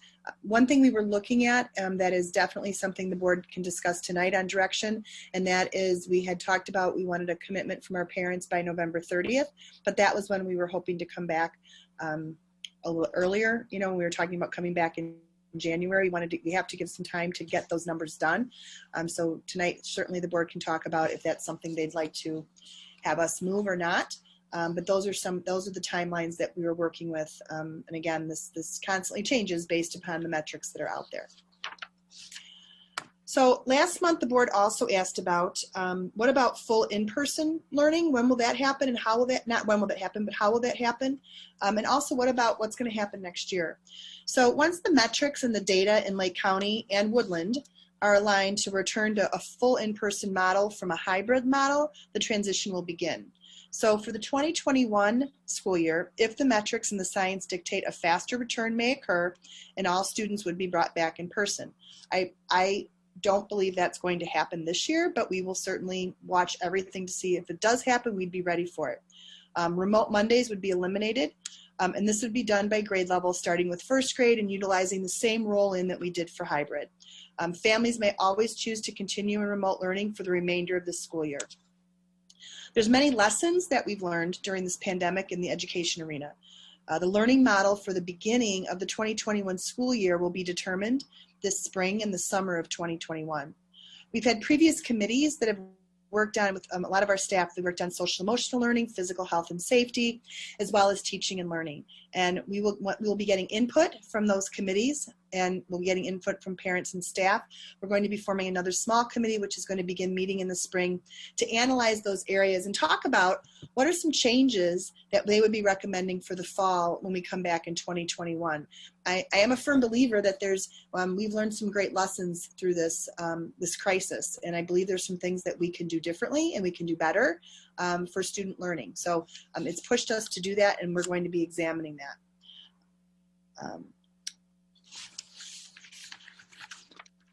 So the outlines for each of these phases, again, are going to be presented. The dates will be presented at the board meeting on December 17th, and January 28th. Again, this process can be sped up or slowed down depending on metrics and guidance from the Illinois State Board of Education and the Illinois Department of Public Health. And I know sometimes that's difficult for families because they want a date, but it's not always possible to give a date because the metrics keep changing and they can change quickly. So we need to be prepared for that. Next slide, we're just talking about some upcoming dates so that the board is aware. We do have dates in there. Next week is our parent-teacher conferences. And we have other dates for our school improvement days, and the schools will be communicating those times out to families. Again, if there's no emergency days that are used, our last day of school will be Monday, June 7th. So just again, this plan was devised under the current metrics and science that are happening. It's a real possibility that we may have to shift, if we go back into a hybrid plan, that we have to shift into a remote plan at any time. So it's really important that our parents have their contact information updated and our family access. And we will all continue to seek guidance and data from the Lake County Health Department on a weekly or basis or even greater. Again, some reminders, class sizes for 1st through 8th grade would be cut in thirds. If all students chose to return in person, this would still allow us to properly social distance. Kindergarten is attending Tuesday through Friday, and all students in early childhood through 8th grade would participate in War Mondays.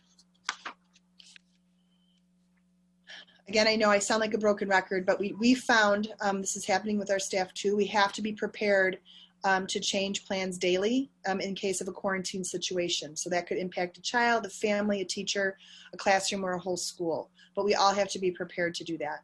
And unfortunately, due to the complexity of the scheduling process, we're asking parents not to make individual requests to have their child attend with the session with another child because they're friends. We will keep all siblings together, but we may not be able to honor requests for friends.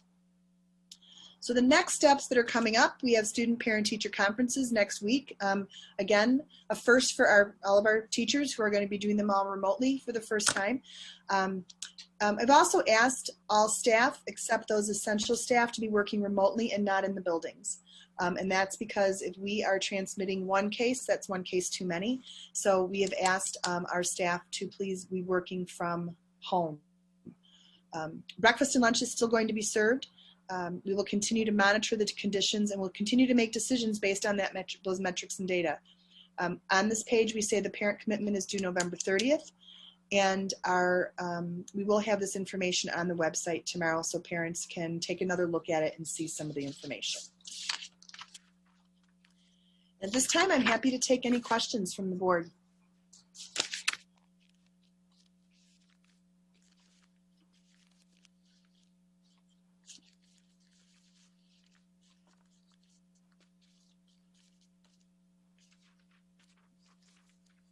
Okay, I'll ask the first question. I know that recently the CDC's guidelines and recommendations changed and were updated, and they reclassified. Well, they basically said that there's a body of growing evidence that children of all ages are susceptible to COVID. Just want to make sure that, and this is, I'm sure that this is true, but I just want to make sure that for the community that they understand this, that the recommendations that you're making in terms of the plan fall within the CDC's recommendations. Yes, they do. Okay. I want to make a motion that we table the approval of phase 2 and 3 of the hybrid learning plan that has been outlined tonight to a board meeting later in December or January. Okay, I'll second that. Discussion? So do you want to talk a little bit about why you've made that motion, Dr. Little, or would you like me to talk about why I seconded it? Yeah, you can begin if you'd like. Sure. Okay. So at this point, with where we are in the process, I think it makes sense to table it because I think it perhaps sends the wrong message to the community that we're moving quickly to reopen schools, bypassing the phases, when really the situation in terms of the way that we're kind of moving through the phases with the state and the rising cases of COVID seem to be going the other way. So while I completely support and think very highly of the work that the administrative team has done to put together these phases, I want to make sure that people understand that we're actually farther away now from being able to do this than we were the last time we talked about this, because of the number of cases out there. And if they think that we're hurrying to reopen schools, that would be misleading to them and to our teachers. Yeah, and I would agree with that. And also I would add on to that, we've had some really great news over the last couple of weeks about, new vaccines on the horizon that are imminent to being distributed to states and localities. And I think that's going to be a game changer as well. So I think before we could make any decisions moving forward, we have to be able to incorporate some of the new metrics that will come as a result of the vaccine distribution. So I think we need to wait on that information as well. Any other discussion on this item? Yeah, I would just like to say,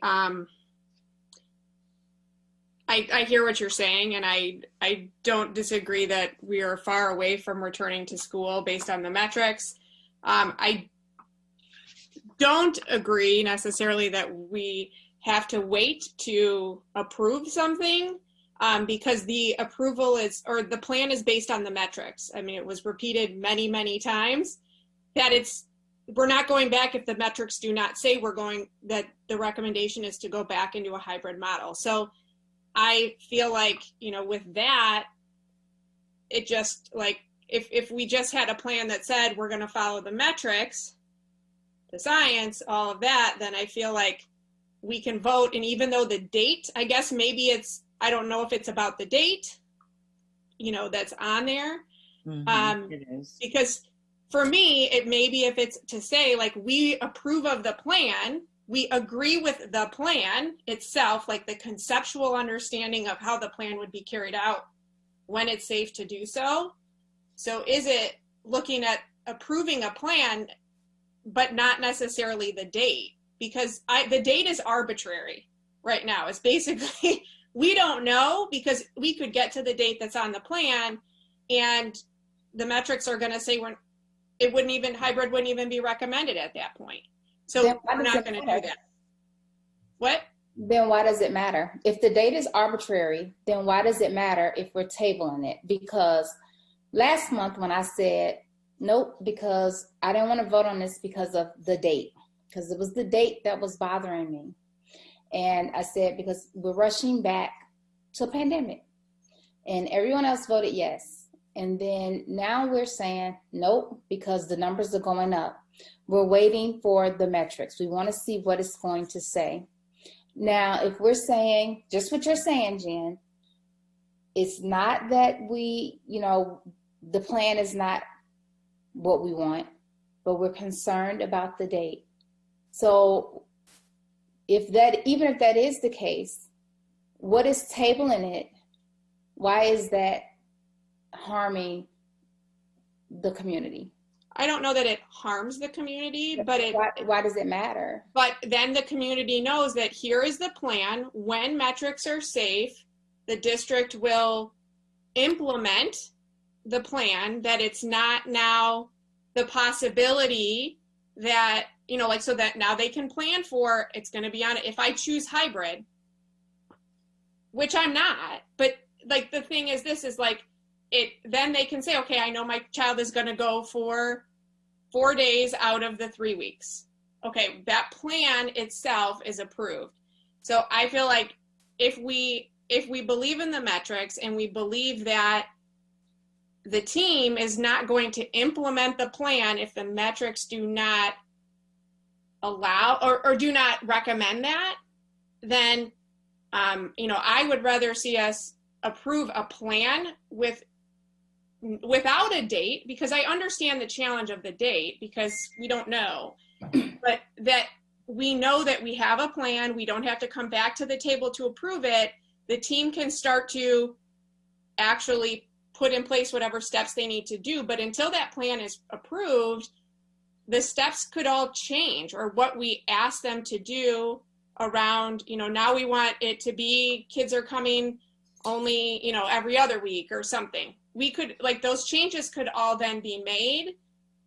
I would rather just say, when the metrics are ready, we trust that they're following the metrics. We have a plan ready to go. It's already approved. Move forward. But the metrics may dictate a different plan. And this we've plan- already heard from parents we've heard from multiple parents that they don't like this plan, that they want consistency, that they don't want their kids to go to school the way that we have this worked out.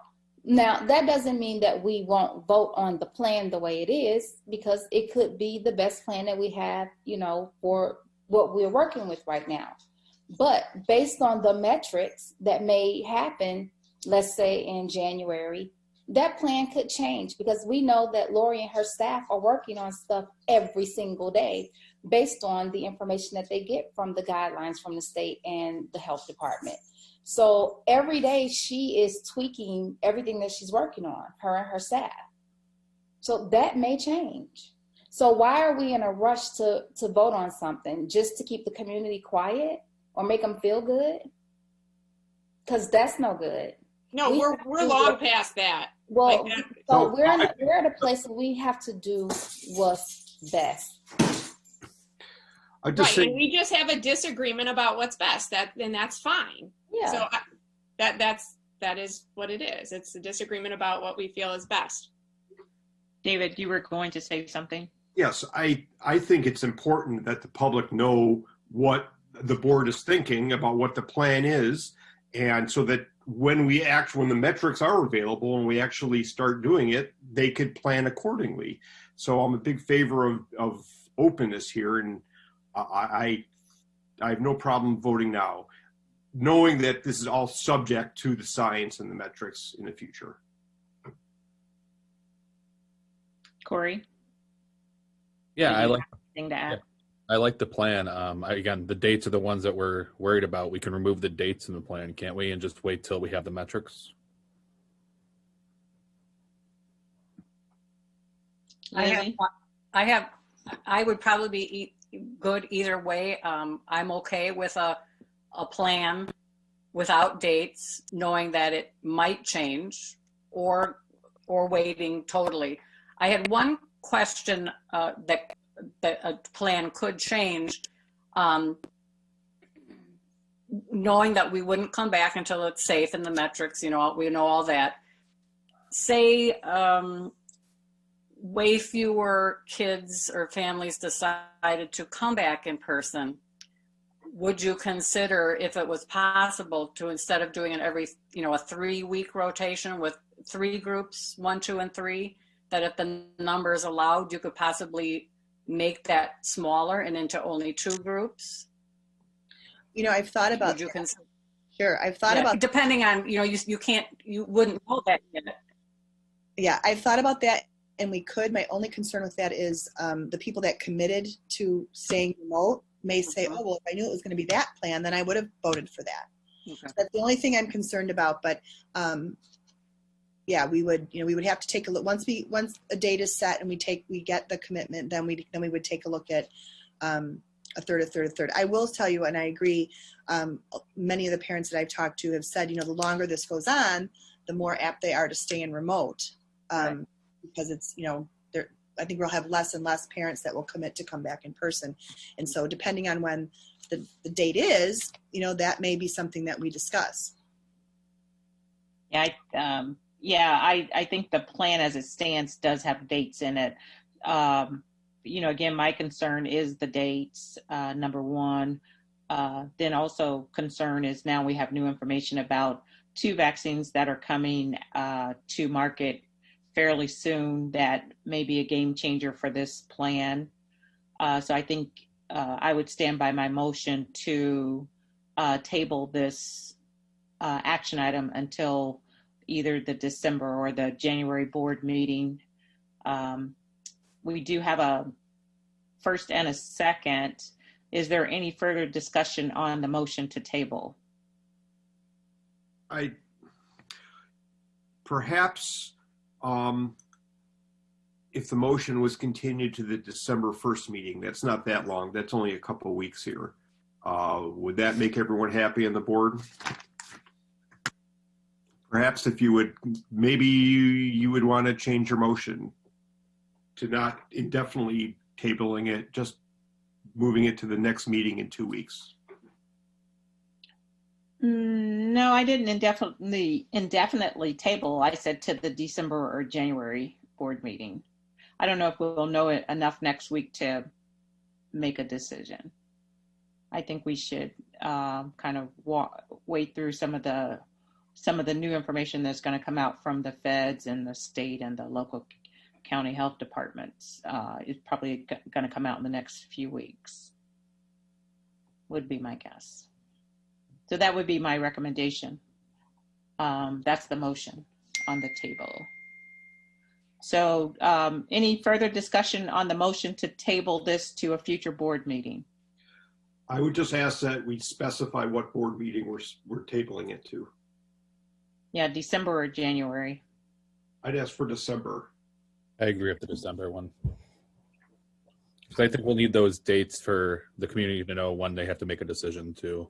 We'll have to figure out what those dates will look like if we're pushing everything back. I agree. That's a little bit just too much uncertain. I know this is uncertain times, but I would like to keep the public updated as best as we can. So January seems pretty long way out. So I would agree with December. What the infectivity looks like in December, but yeah, I want to make a point that if we table, then one of you can always bring this back up as an action item. It doesn't have to wait until the president brings it up, but. Can you explain that, Carla? Because I don't. What do you mean by that?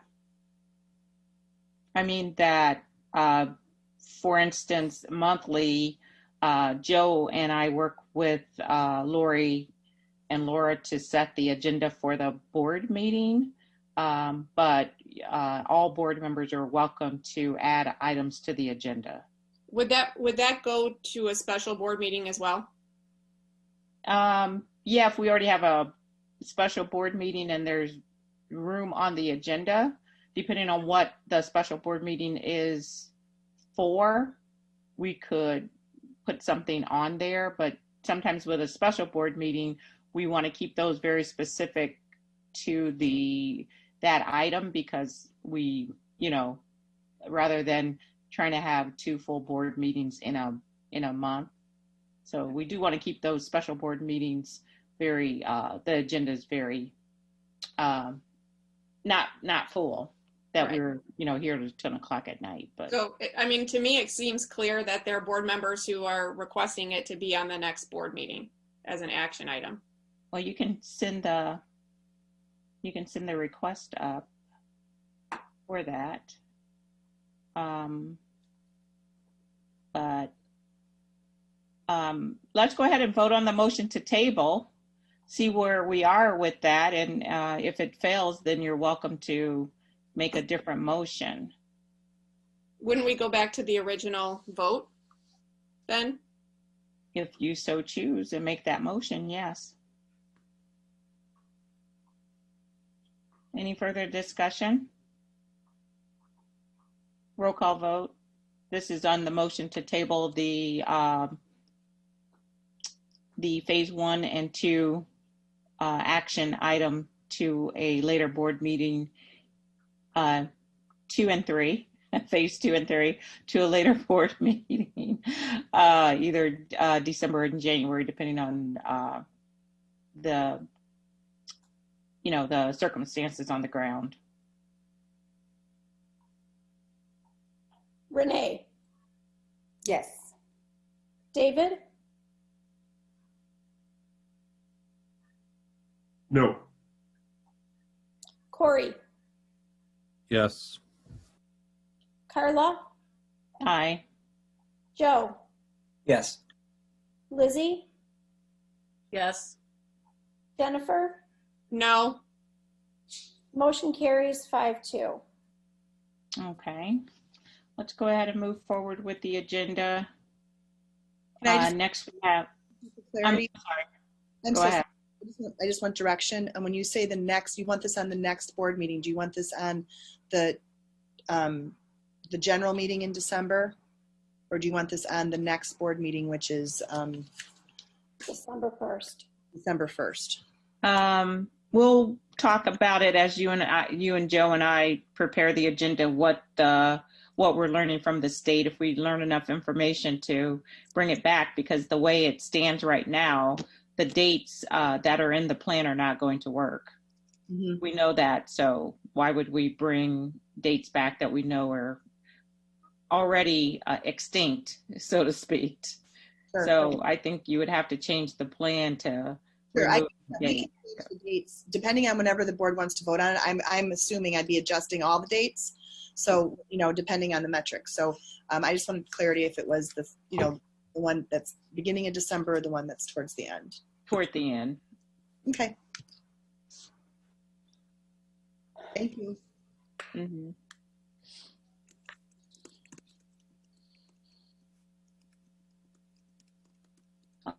Next up, we have the approval of the I'm sorry, go ahead. Was someone speaking? I was talking to the dog. I'm sorry. Okay, approval of the 2020 district tax levy. There's 4 motions for this action. May I have a motion to approve the resolutions and certificates? I'm reading this wrong. Let me go like this. Can I get a motion to approve the 2020 tax levy resolutions and certificate of tax levy for the year 2020? So moved. Second. Is there a second? Renee. Oh, okay. Roll call vote. I'm sorry, guys. Discussion. Roll call vote. David, Yes. Corey, Yes. Carla, Aye.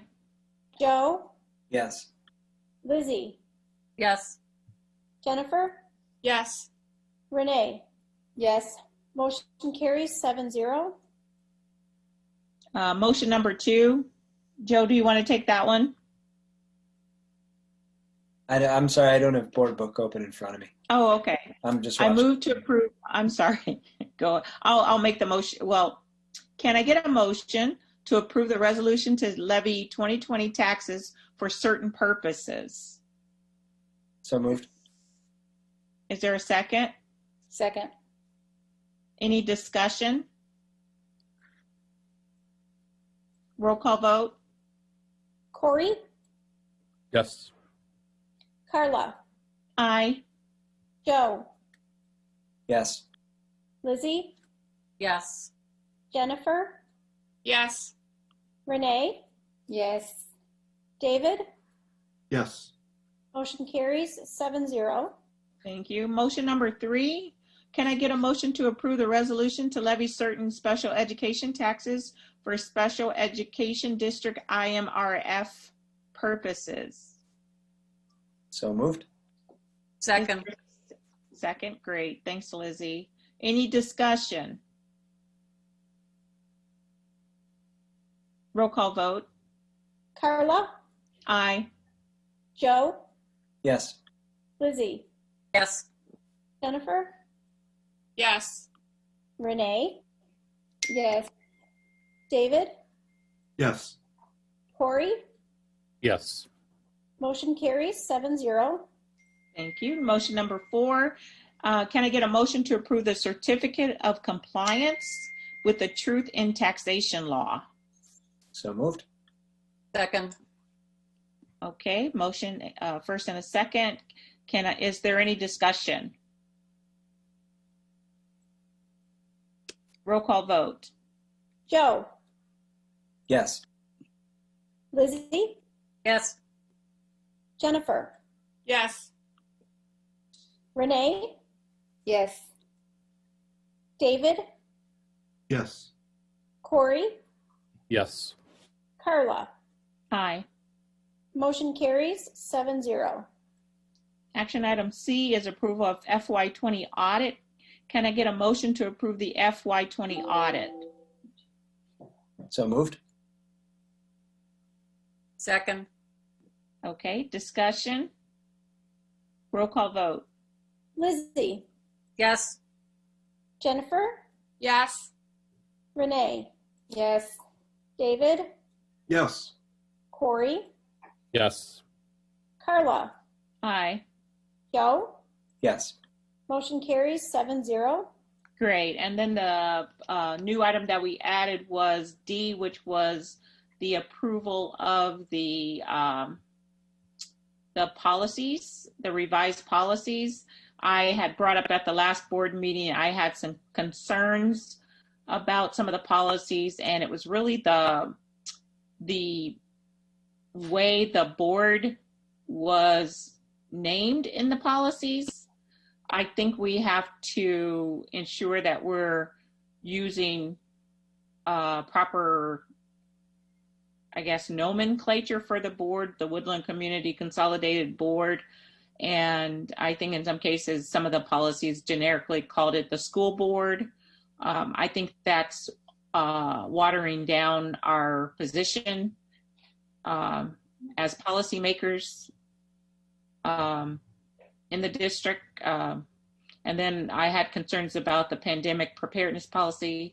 I don't know if I sent you guys the revisions that I had requested.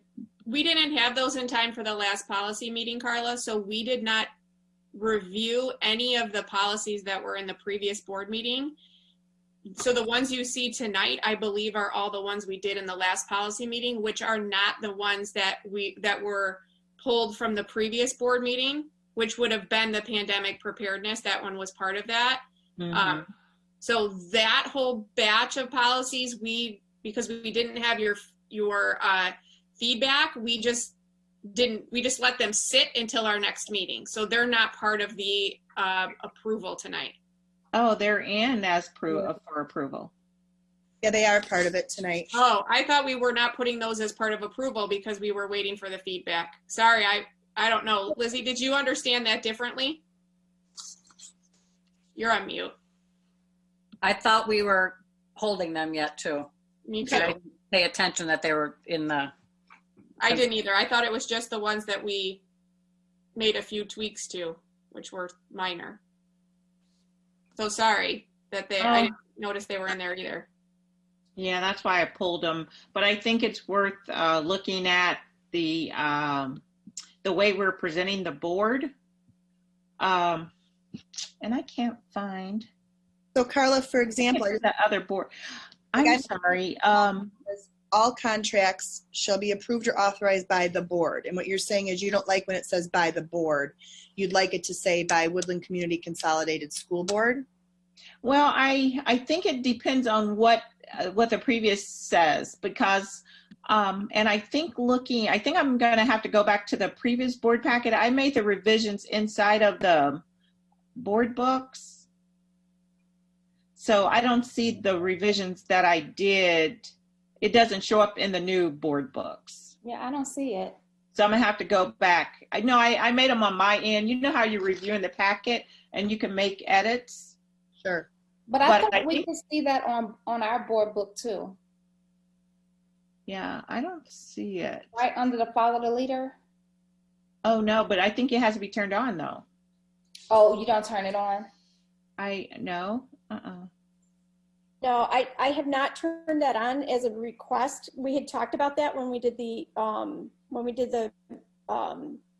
training, and we had decided, or the board had decided, that for right now we were not going to turn that on. So any notes that any of you make are going to show on your board book and nobody else's. Okay. Yeah, so I think so. So I can see if I can go back and get those. But so and I just think we have to be careful with all the policies too, where it says, even looking at the 4:180, which is the pandemic preparedness one. It says the school board recognizes that the district will play an essential role along with the local health department, emergency management agencies in protecting the public's health and safety. And I think we do need to talk more, just say the Woodland Community Consolidated Board of Education, not the school board.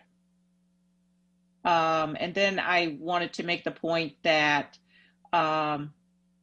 it's under emergency closings.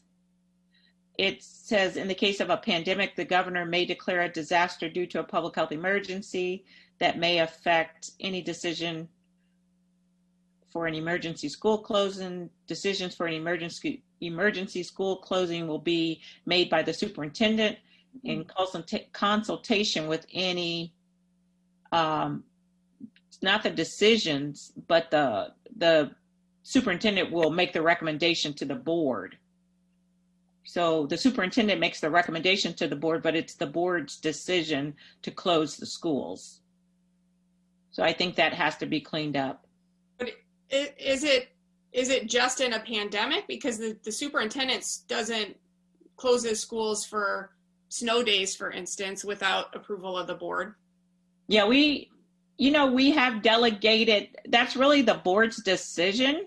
We have in past boards delegated that decision to the superintendent, but it's really a board decision to close. Anytime the schools are closed, it's a board decision.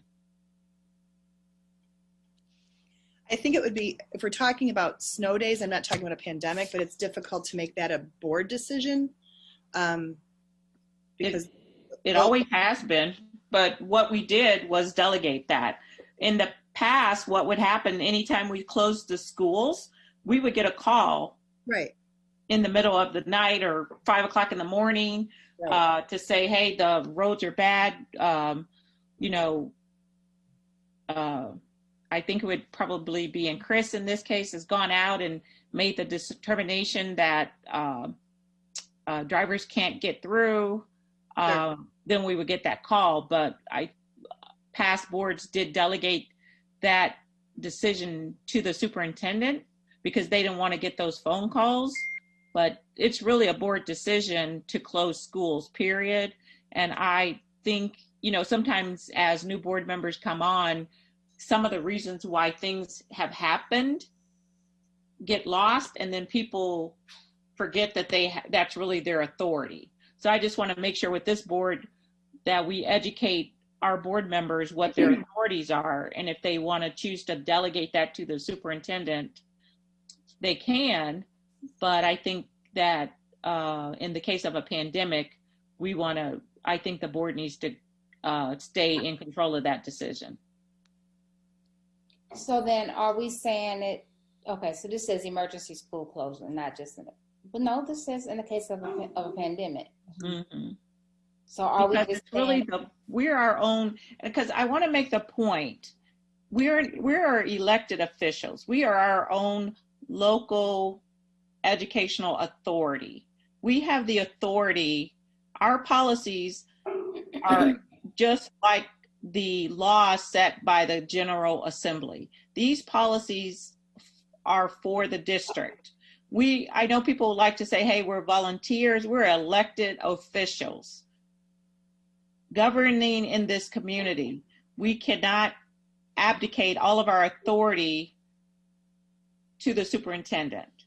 If you choose to do that, that's fine. I want you to be educated that you are on par with the municipal mayor, with the Lake County Board, with the General Assembly, with the governor of the state of Illinois, with the president of the United States, with the U.S. Congress. We have authority over the Woodland District, the 50 square miles.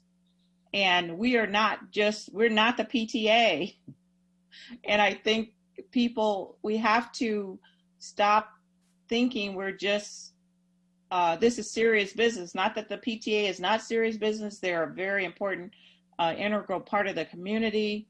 But we're elected by the community to govern this public school district. So we cannot abdicate that authority. I think these policies, the way they're written, gives the impression that we are just a social club of some sort. And I'm just having problems with the language because I think it weakens the roles and the responsibility of the Board of Education.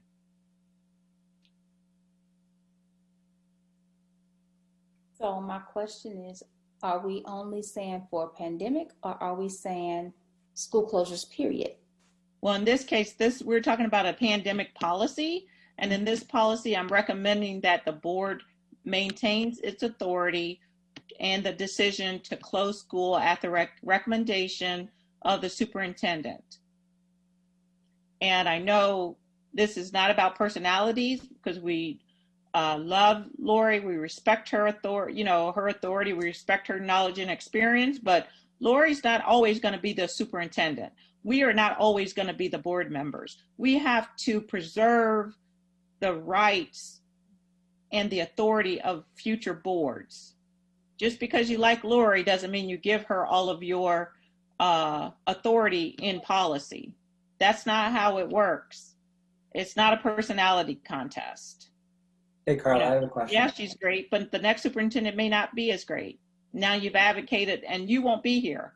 Now you've abdicated all the authority of the board to the superintendent. It's a bad idea. Carla, I don't know if you're talking to me, but we did not change that part in the policy. This was not a new policy. So it was in the policy before we looked at it. Like, I don't know if you're saying that to me, that, like I'm going to be gone or whatever. I don't know if that's what you're saying, but I'm sorry. I didn't mean to interrupt you. The policy is not new. I don't remember exactly what revisions were made because it was 2 months ago that we looked at that policy. Yeah, it's changed, and you're right. The policy is not new, but guess what? We weren't, and trust me, it's not to you, Jennifer. It's not to Lizzie. It's to all 7 members of the board. I can't stress how important I think the role of boards of education are for public schools. I can get on a big soapbox and talk about how important public schools are and how important elected boards of education are. Because I think we hold the line on democracy. And let's face it, the democracy in this country is at an all-time low. But let's face it, some of these policies, like this pandemic policy, may not have been looked at too closely because guess what? Not many people are planning for a pandemic. But those were substantial changes to the policy. If you go back and look at the crossouts, there's a lot of crossouts. Yes, I want to maintain the board's authority to close schools, especially in a pandemic, especially when you have the heavy-handedness of the governor, not quite working with the General Assembly to do some of the things that are happening. I just think that we, as each level of government, need to retain our authority in a democracy. Otherwise, democracies don't work. We can't abdicate our authorities. We just need to really hold the line and hold on. And I just think the way we're calling out, not saying Woodland Board of Education, we're just saying generically school board, it gives the impression to me that we're just a social group, and we're not. We're duly elected by the citizens who pay their hard-earned tax dollars to maintain a high-quality public school. And they expect us to do the work, even though they don't pay us a cent to do it. You better. I just have a practical question. Money on a trip. So here we go. So if there is a situation where we would need immediate action and the will of the board couldn't be reached, in that moment, say like we find something out and school needs to be canceled tomorrow. I would be comfortable with the superintendent having that authority, but for a limited period of time, where we could then get the input of the board, say, and then be able to make that decision. So if it's an emergency closure, I would be comfortable with the superintendent making that decision, because I just think we would have to move very, very fast. Somebody could be on a business trip. It could be difficult to reach people, but with the understanding that it would go no longer than a specified period of time without board approval.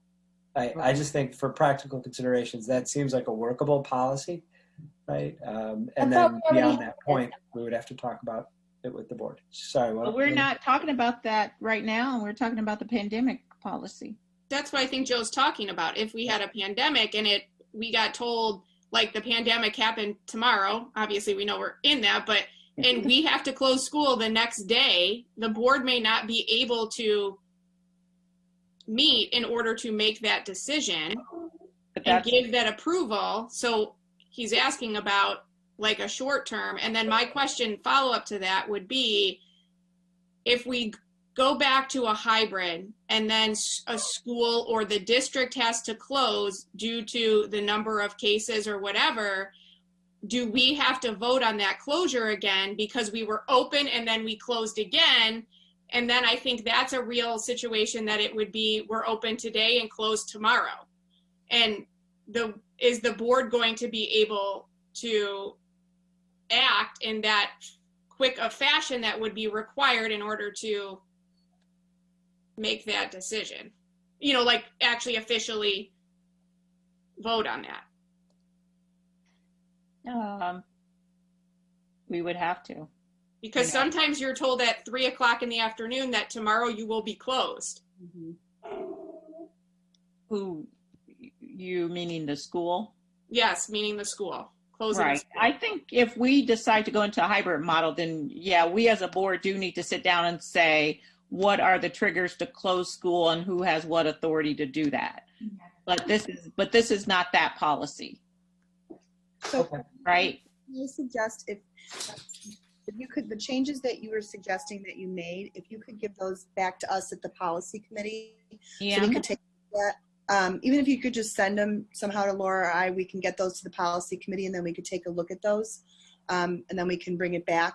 The good news is none of these policies are time sensitive. You know, sometimes we have ones that are really time sensitive because of the student handbook or anything. None of these have to be done this month. So if there's any changes, and also maybe then you could explain more when I see some examples of where it says the school board, where you'd like it changed to, you know, Woodland Community Consolidated School District or School Board, Board of Education. So if we could get that information, then we can bring it back to the committee and bring it back to the board next month.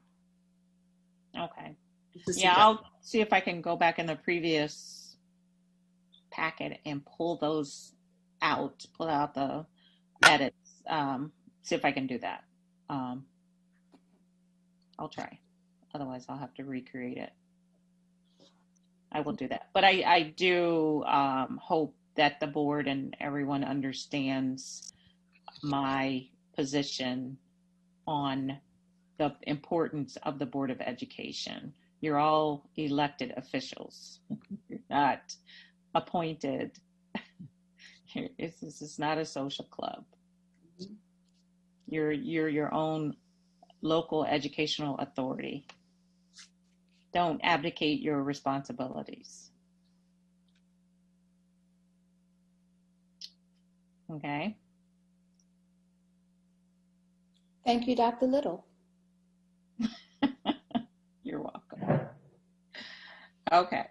Next up, so we're going to, how do you want to handle the policies? Are we going to not have a motion and just bring these all back next month or for a vote?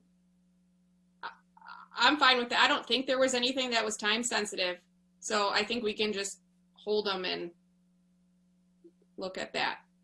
Okay. Okay. And then Carla, in terms of the part about how we designate the board,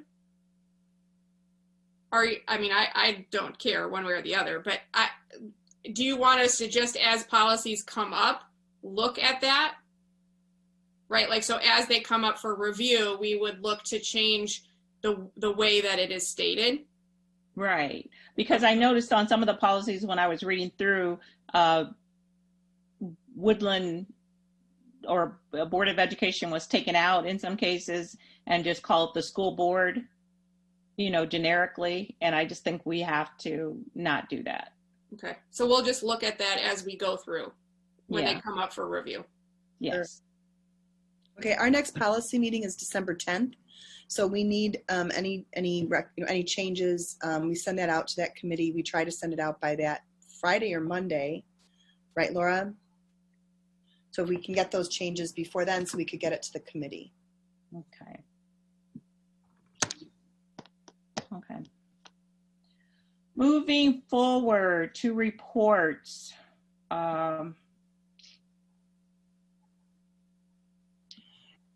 We could have, the first report is Dr. Thomas, and you have a copy of the written report. If you'd like him to provide just a quick summary of what it is, or if there's any questions. I know it's getting late, so whatever the board's desire. Yeah, if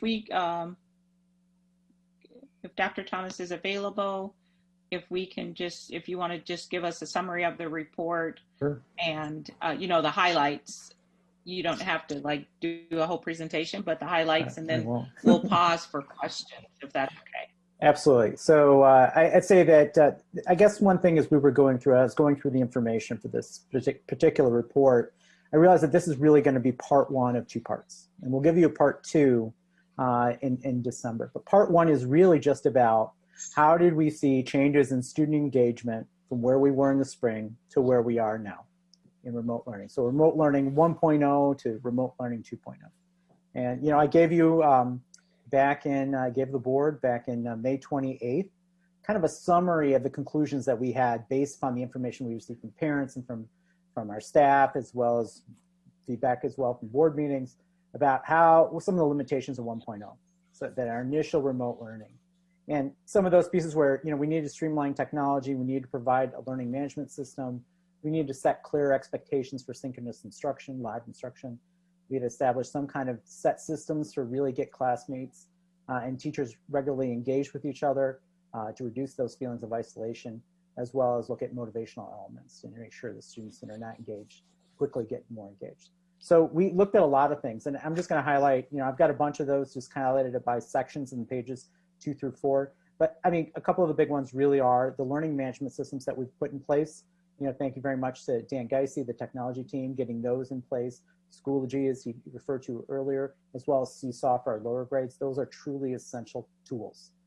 Making sure every student has a device, another truly essential element. And then internet access and hotspots to every student at home. If they don't have access, how are we gonna make sure we get them access? And with those things in place, then we were able to really set the most important element, which is really the synchronous instruction, live teaching. And then we've got some other pieces that are down there. So roughly in the, well, there's quite a few, but roughly in the spring, what we saw, and the metric we were using back then was just, you know, our students at least minimally active, because we didn't really have other ways of really tabulating the information. Remember, we were the old days where it was, you know, hey, students need to communicate with us at least once a week, or some communication between the student and teacher. There wasn't regular communication like there is now. And what we found was really about 7.7% of our students really were not minimally engaged, meaning that they didn't at least communicate with their teachers or with the school at least twice over the months of March through June. That's pretty, it's pretty, you know, not acceptable. And so obviously we had some teams that worked on it, the reentry teams, and from that we developed a lot of those changes, which I just talked about. And then we went to, we can't really use that metric anymore. We need to use a better metric, something that's really far more functional. And then we switched to at least 5 days, or 5 days or more, I should say. If a student is not engaged for 5 days or more, and the timeline we're talking about is a quarter, then what are we doing about that? And so for us, when we look at students, we've got 99.4%, 0.5% when we looked August 31st through September 16th. And through the whole quarter, we had 98% of our kids that were engaged every day at least, and we're only missed at a maximum of 5 days. So I think that shows a lot of great progress. I think that's why we've seen a lot of good responses by families saying, hey, let's just stick with remote. I think there's a lot of that. We've made great changes in that. And I think one thing needs to be certainly clarified is that our schools, our school admin teams and our teachers are far more active at making sure that kids are being engaged. And if they're not, they're reaching out, they're being active with including home visits, including, follow-ups to continual voice calls. I've got, there's a small snippet of a chart I put in there for you. I think it was on page 3 or 4. That's just a small sample of the type of activity going on. So daily, if a student's not checked in, and the student's not showing up in class, even if it's one course in the middle school, we put that down and we're going to go and track and provide some specific intervention on that. Whenever this assistant principal will follow up with that, or a teacher might just be a quick follow-up on that, but we will follow up on that. And we track that every day. So we're doing the teams are doing a much better job of that. We've got a better metric and we're doing much more active work. So that kind of summarizes, okay, we've got students that are now attending instruction, but really part 2, which we want to get to is, okay, well, what does that mean? How are our kids actually doing?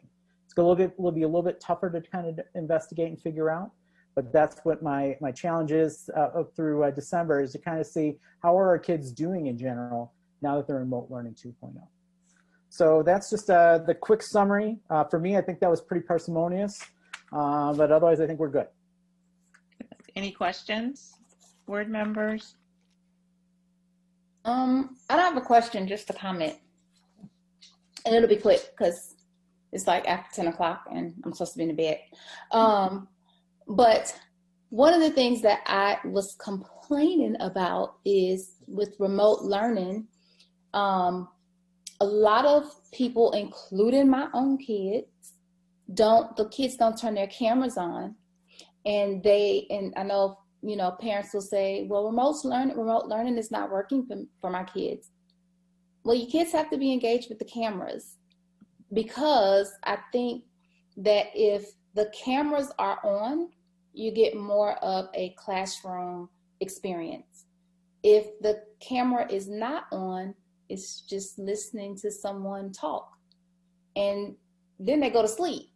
So if you don't have that engagement, and teachers can't control that when they're at home working remotely. And the cameras also allow us to know if they're safe, if they're okay. So, I mean, that's something that we have to ask, and we did send out a letter that I'm so grateful for. So kudos to you guys on that. But that's something that I think, us parents, because I'm not speaking as a board member now, we have to take responsibility for in order to help our children. Because without those cameras, they can't get the help that they need. Because just today I had to log on, my daughter was on, and I logged on and asked the teacher a question, and she responded really quick in the chat. And that's the kind of stuff that, helps our kids. So that's what's going to make remote learning better. And when you say, well, they're not getting help, they got to turn the cameras on. They got to. That should be required. It should be required. It is now, though, because in every kid in our district, I know, especially in the middle school, their parents got a letter in the email. Brooke sent it out. Yeah, that's definitely an area we were struggling with for a while. And I think I might have put it in the report towards the end, but what I saw when I was looking at the data is we saw more and more of full days, kids not being engaged at the middle school towards the beginning of the year. And now it's switching over to more partial, meaning that they're skipping one class. Maybe it's academically difficult, so they don't want to deal with it. Maybe it's something that, hey, I just don't like that class, I'm not going to show up for. So that's the kind of things that the middle school staff are finding more of, is finding, this, I guess, preferred engagement or preferred motivation on the student side. So they're working definitely with that, and that letter certainly helped to address, at least the concerns from the middle school admin side. Steve, are they, is the cameras like making them have the cameras on? Can that be like part of participation? Oh, like their participation grade. Yep. Yeah. And you know, I'm always upset about grading, but I'm like, can this be a part of participation? Because, you know, like for me, I make my kids get up in the morning. I'm like, it's like going to school. Get up, brush your teeth, take a shower, eat breakfast, take a lunch, you know, when it's lunchtime. But you got to be engaged. You can't be in bed and go to school. You got to go to the dining room table, go to your desk or something. One thing next week, it's for parent conferences. We're talking about it with parents. So let it out. It really originated with our middle school teachers who had all the same concerns you just said, Renee. And they said, you know, it's so hard to engage some kids. We don't know if they're safe. We don't know what's going on. So it started with them. And they, at the beginning of the year, you know, we did have some concerns because some kids were embarrassed about, you know, what was behind them or that they're, you know, all those things were happening. But we have ways to work through that with kids, with children and families. And, you know, if they're not turning it on, then let's talk to the parents, let's talk to the children and figure out a way to make that happen. So the goal was, again, kudos to the middle school that started some of the, you know, the action on this. Send the letter home, talk to all the parents, and then if we have those individual circumstances, we'll work with those families and those parents so those children are able to do it. Thank you. Yeah, it was definitely a concern from our end too, and many districts are struggling with the same thing. Thank you.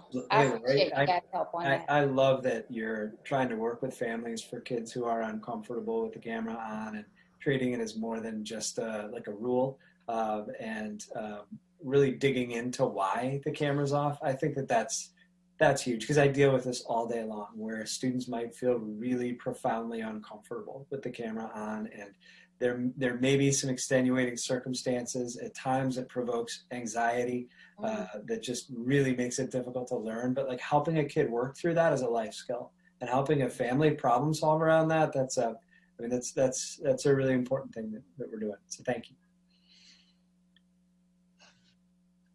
Next, any further on the student engagement? Okay, then report B, written report on the budget. Again, you have that in your board packet. Do you want to give us the take-home message on that, or do you want to hold for questions? Which do you prefer? I'll address something. We'll go over just quickly about that, and then we can ask, or I'll address some questions. Just the highlights, sir. Just the highlights. Short-term and long-term projections in the budget. It's been an odd year to say the least. We just learned that tax distributions might be delayed till February, but I guess the what's going on as a result of us being delayed further for in-person or hybrid learning. There are some cost savings that we're seeing. Originally, we set the budget for return in late October, early November. It's an upside financially, obviously a downside educationally. We've talked about in previous meetings taking a longer term look at the budget and noticing that we've got a pattern where deficits were there. So we're taking a look in the finance committee as well as administratively in other areas. We're taking a look at what we can do to kind of reduce that gap for deficits. I put a little study in there about what's going on in Waukegan, the impact that'll have, although that'll just based on how far out construction will be, that's not going to be for a little later time. But yeah, if anybody has any questions, I think those are the highlights in a nutshell. Yeah, thank you. Questions, board? Next up, we have the report. It's a written report on the copy center contract. That's also in your board packet. John is available to answer any questions from the board. Are there any highlights that John wants to provide, or actually questions? I'll go ahead and provide highlights real quick. It's just our copy center lease is up. It's a 5-year lease. We're looking at a new contract. It's going to be good for the district. What we're looking at, we'll replace the machines. We've had people out measuring 4 machines instead of 3 machines. You're talking about savings of about $87,600 according to this report right here. Although we just learned today that one of the machines is unavailable. There's going to be a slight upgrade to that, about $2,400 a year. But in total, for a 5-year contract, $438,000 at $200 a month, take out $12,000 total. So savings of $26,000 over the next 5 years. It's going with a different copy company. Right now we're at COTG. It would be going with Proven IT using the same Xerox machines, which are the machines that we have now. So that'll be as an action item for in December. In December, okay. Any questions, board members? Okay, hearing none, we have another written report on refunding the 2011 Series A bonds. The Finance Committee met on Tuesday. Let's hear a little bit about that. Chris, are you going to take the lead on it? Do we have Ray in the waiting room? Yes, he's there. All right, we'll have Ray. I'll start talking while Ray, you start letting Ray in. It's actually two things that we're looking at. One is a refunding. This one basically working on our end. It's going to wind up saving the taxpayer, depending on interest rates and when it gets done, about $280,000 over the next 3 years. We can kind of set each of the years how we'd like those savings to look. That's part A. That's the quicker one to achieve, because all that's going to do is take a board vote. Ray, I was talking while you're getting in. I was just talking about the refunding. I'll kick it over to you, and then you can turn around and talk a little bit about the issuance. Can you hear us, Ray? Uh-oh. Okay. Uh-oh. So, yeah, like I said, the refunding, all it takes is a vote. You give me the authority, we'll go ahead and do the refunding. When we're talking about the issuance, right now, you just take a look at what interest rates are. Incredibly low. They have been low for a little bit, but we saw them raise back up again before the pandemic hit. That's probably going to happen again, once things settle down. Hopefully the vaccine comes out sooner rather than later and we're back on track. We have the opportunity to, it's kind of, you put it this way, borrow money at a good, cheap rate. It's cheap money. If rates go up, our borrowing capacity goes down. We don't want to see rates go up. We've got more than enough items with this bond issuance to take a look at. We've got another, probably it's a larger HVAC mechanical, kind of like the one that we just had within the last couple of years on the second half of our HVAC, our boilers. We've got roofs at South Campus that are going to need to be replaced. We've got parking lots that are going to need to be replaced. If we wait, we won't be able to have the borrowing capacity. And also, if interest rates are higher, you're talking about it being more expensive to the taxpayer. So, Ray, I'm not sure if you heard any of that. If you can add to that. I heard it all. You summarized it very nicely. Okay. Do you have anything to add, Ray? Chris, I talked to Chris earlier this month about the refunding opportunity, and then he asked what the potential resources the district could acquire would be, and we came up with an early estimate of 20 million something, and now maybe we can get you a little bit more. But if interest rates go up, the way with the limited tax bonds situation is, you can only use so much limited tax debt service and you get less proceeds. And so I explained that to him, and he had me do that report that I think he shared with you. And he presented at the Finance Committee as well, and that's when from the Finance Committee to the board agenda. Yeah, so anything to add there, Joe and Lizzie? I believe you guys, Corey, you're all a part of the Finance Committee. Did you guys have anything to add? Lizzie, Corey, do you guys want to go first? I just think that's a great opportunity to capitalize on, lower interest rates while we can to help potentially fund future capital projects, especially in light of deficit spending and, it's money. With all of the uncertainty in the future, having the money to do the things that we're going to have to do anyways, and being able to mitigate some risk in terms of, what if there's a big expense that comes up faster than we anticipate.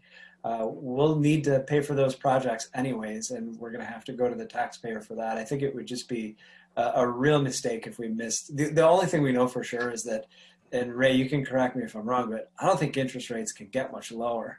And so taking advantage of this opportunity while we can to keep the district financially secure is just, to me, it's a pretty clear decision. Any questions, board members? Okay, I think we have a meeting set up for Laura, correct me, is it December 1st? Yes, we've got the public hearing, I believe it is, on December 1st, and then on January 5th would be the reissuance. January 5th. Okay. December 1st, we'd have a vote.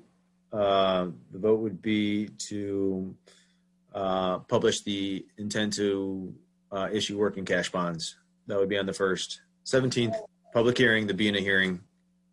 Okay, sorry. Nope, Oh, no worries. I should have talked about that. It's late. No, thank you.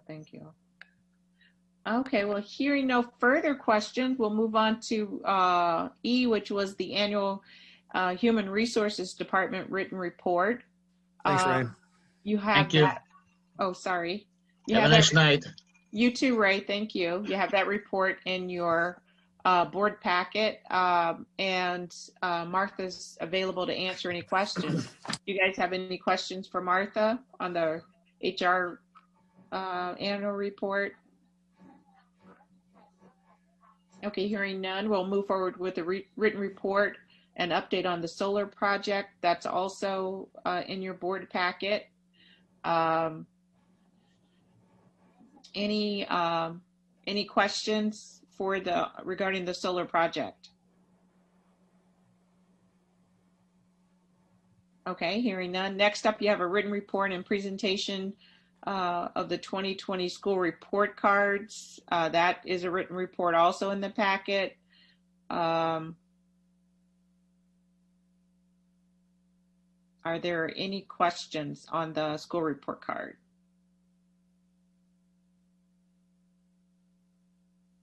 Okay, hearing none.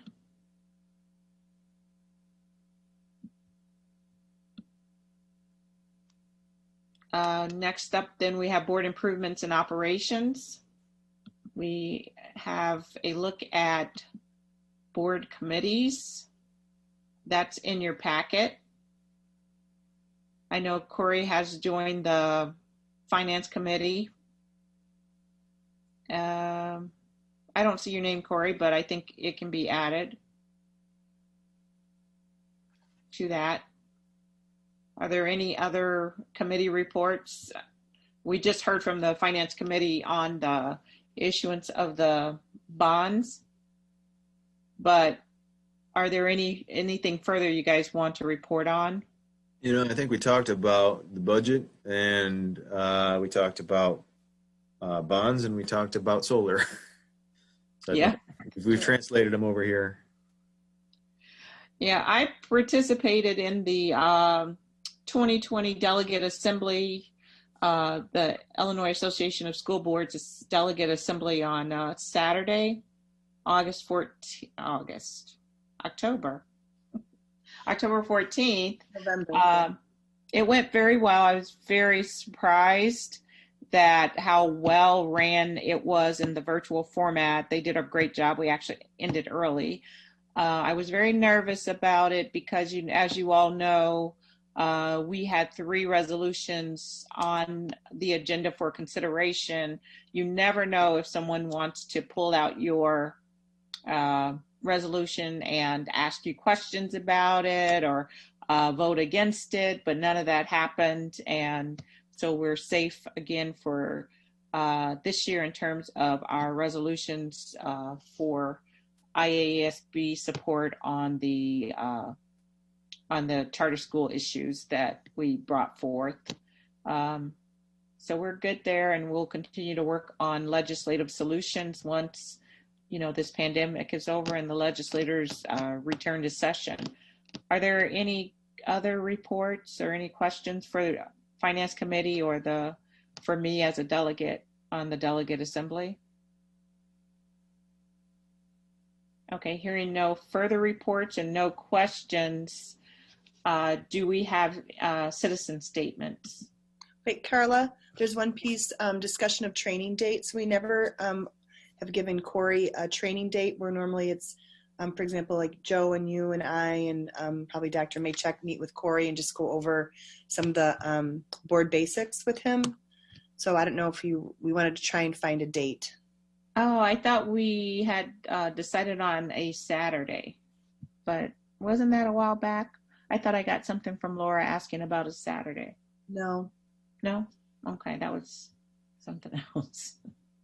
Yeah, I mean, we can look for dates. I work every day from 8 to 5, and those are pretty busy days right now. But so, after 5 is good for me most days, or, Saturdays. Me too. What about you, Corey? Yeah, I can make that work for sure. Okay, so Carla, Carla, Joe, and Corey, we can send out a couple of days tomorrow. We can email something out tomorrow, next week, and see if those dates work for you. And then it'll be via Zoom, so we'll just set it up that way. Okay. Okay. That sounds good. Okay. And then anything further on announcements or board committee reports before we move forward? Okay. Then any citizen statements? Yes, there are. We have 2 citizen statements. First one is from Antoinette Coriolis. And it states, "My name is Antoinette. I'm a parent in the district. I want to thank Dr. Casey and everyone who has worked hard to create a hybrid plan for our students.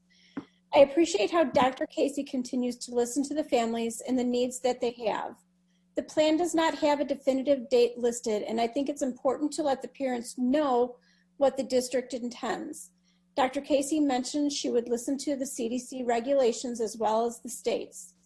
There is no guarantee that people will take a vaccine when it is available or that it will be available to children who attend our schools. I am saddened at how the board doesn't seem to understand that kids need to be in school, and not every child in our district is thriving at e-learning. Please think about our diverse community and what is best for them. Dr. Casey and her staff are working to help our families, and I think it's important for the board to listen to them." And second one is from Brandon Moons.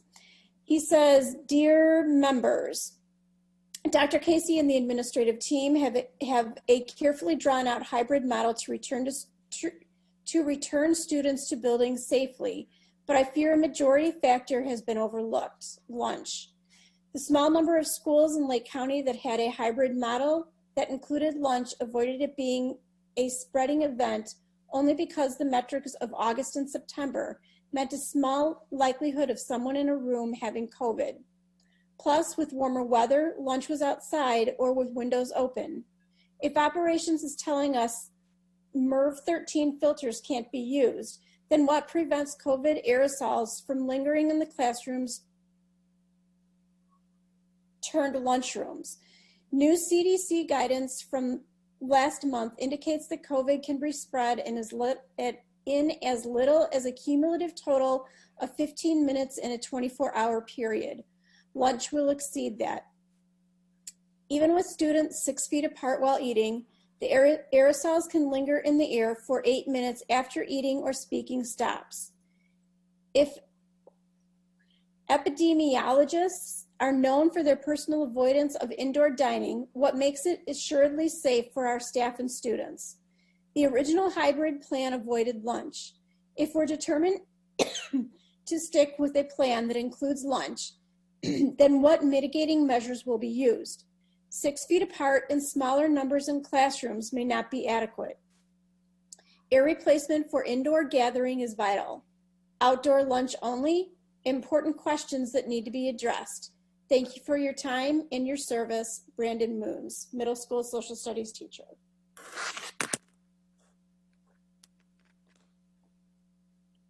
That's it.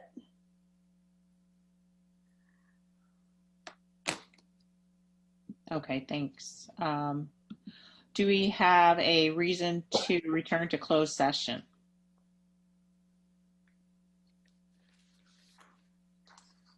We do not. Okay.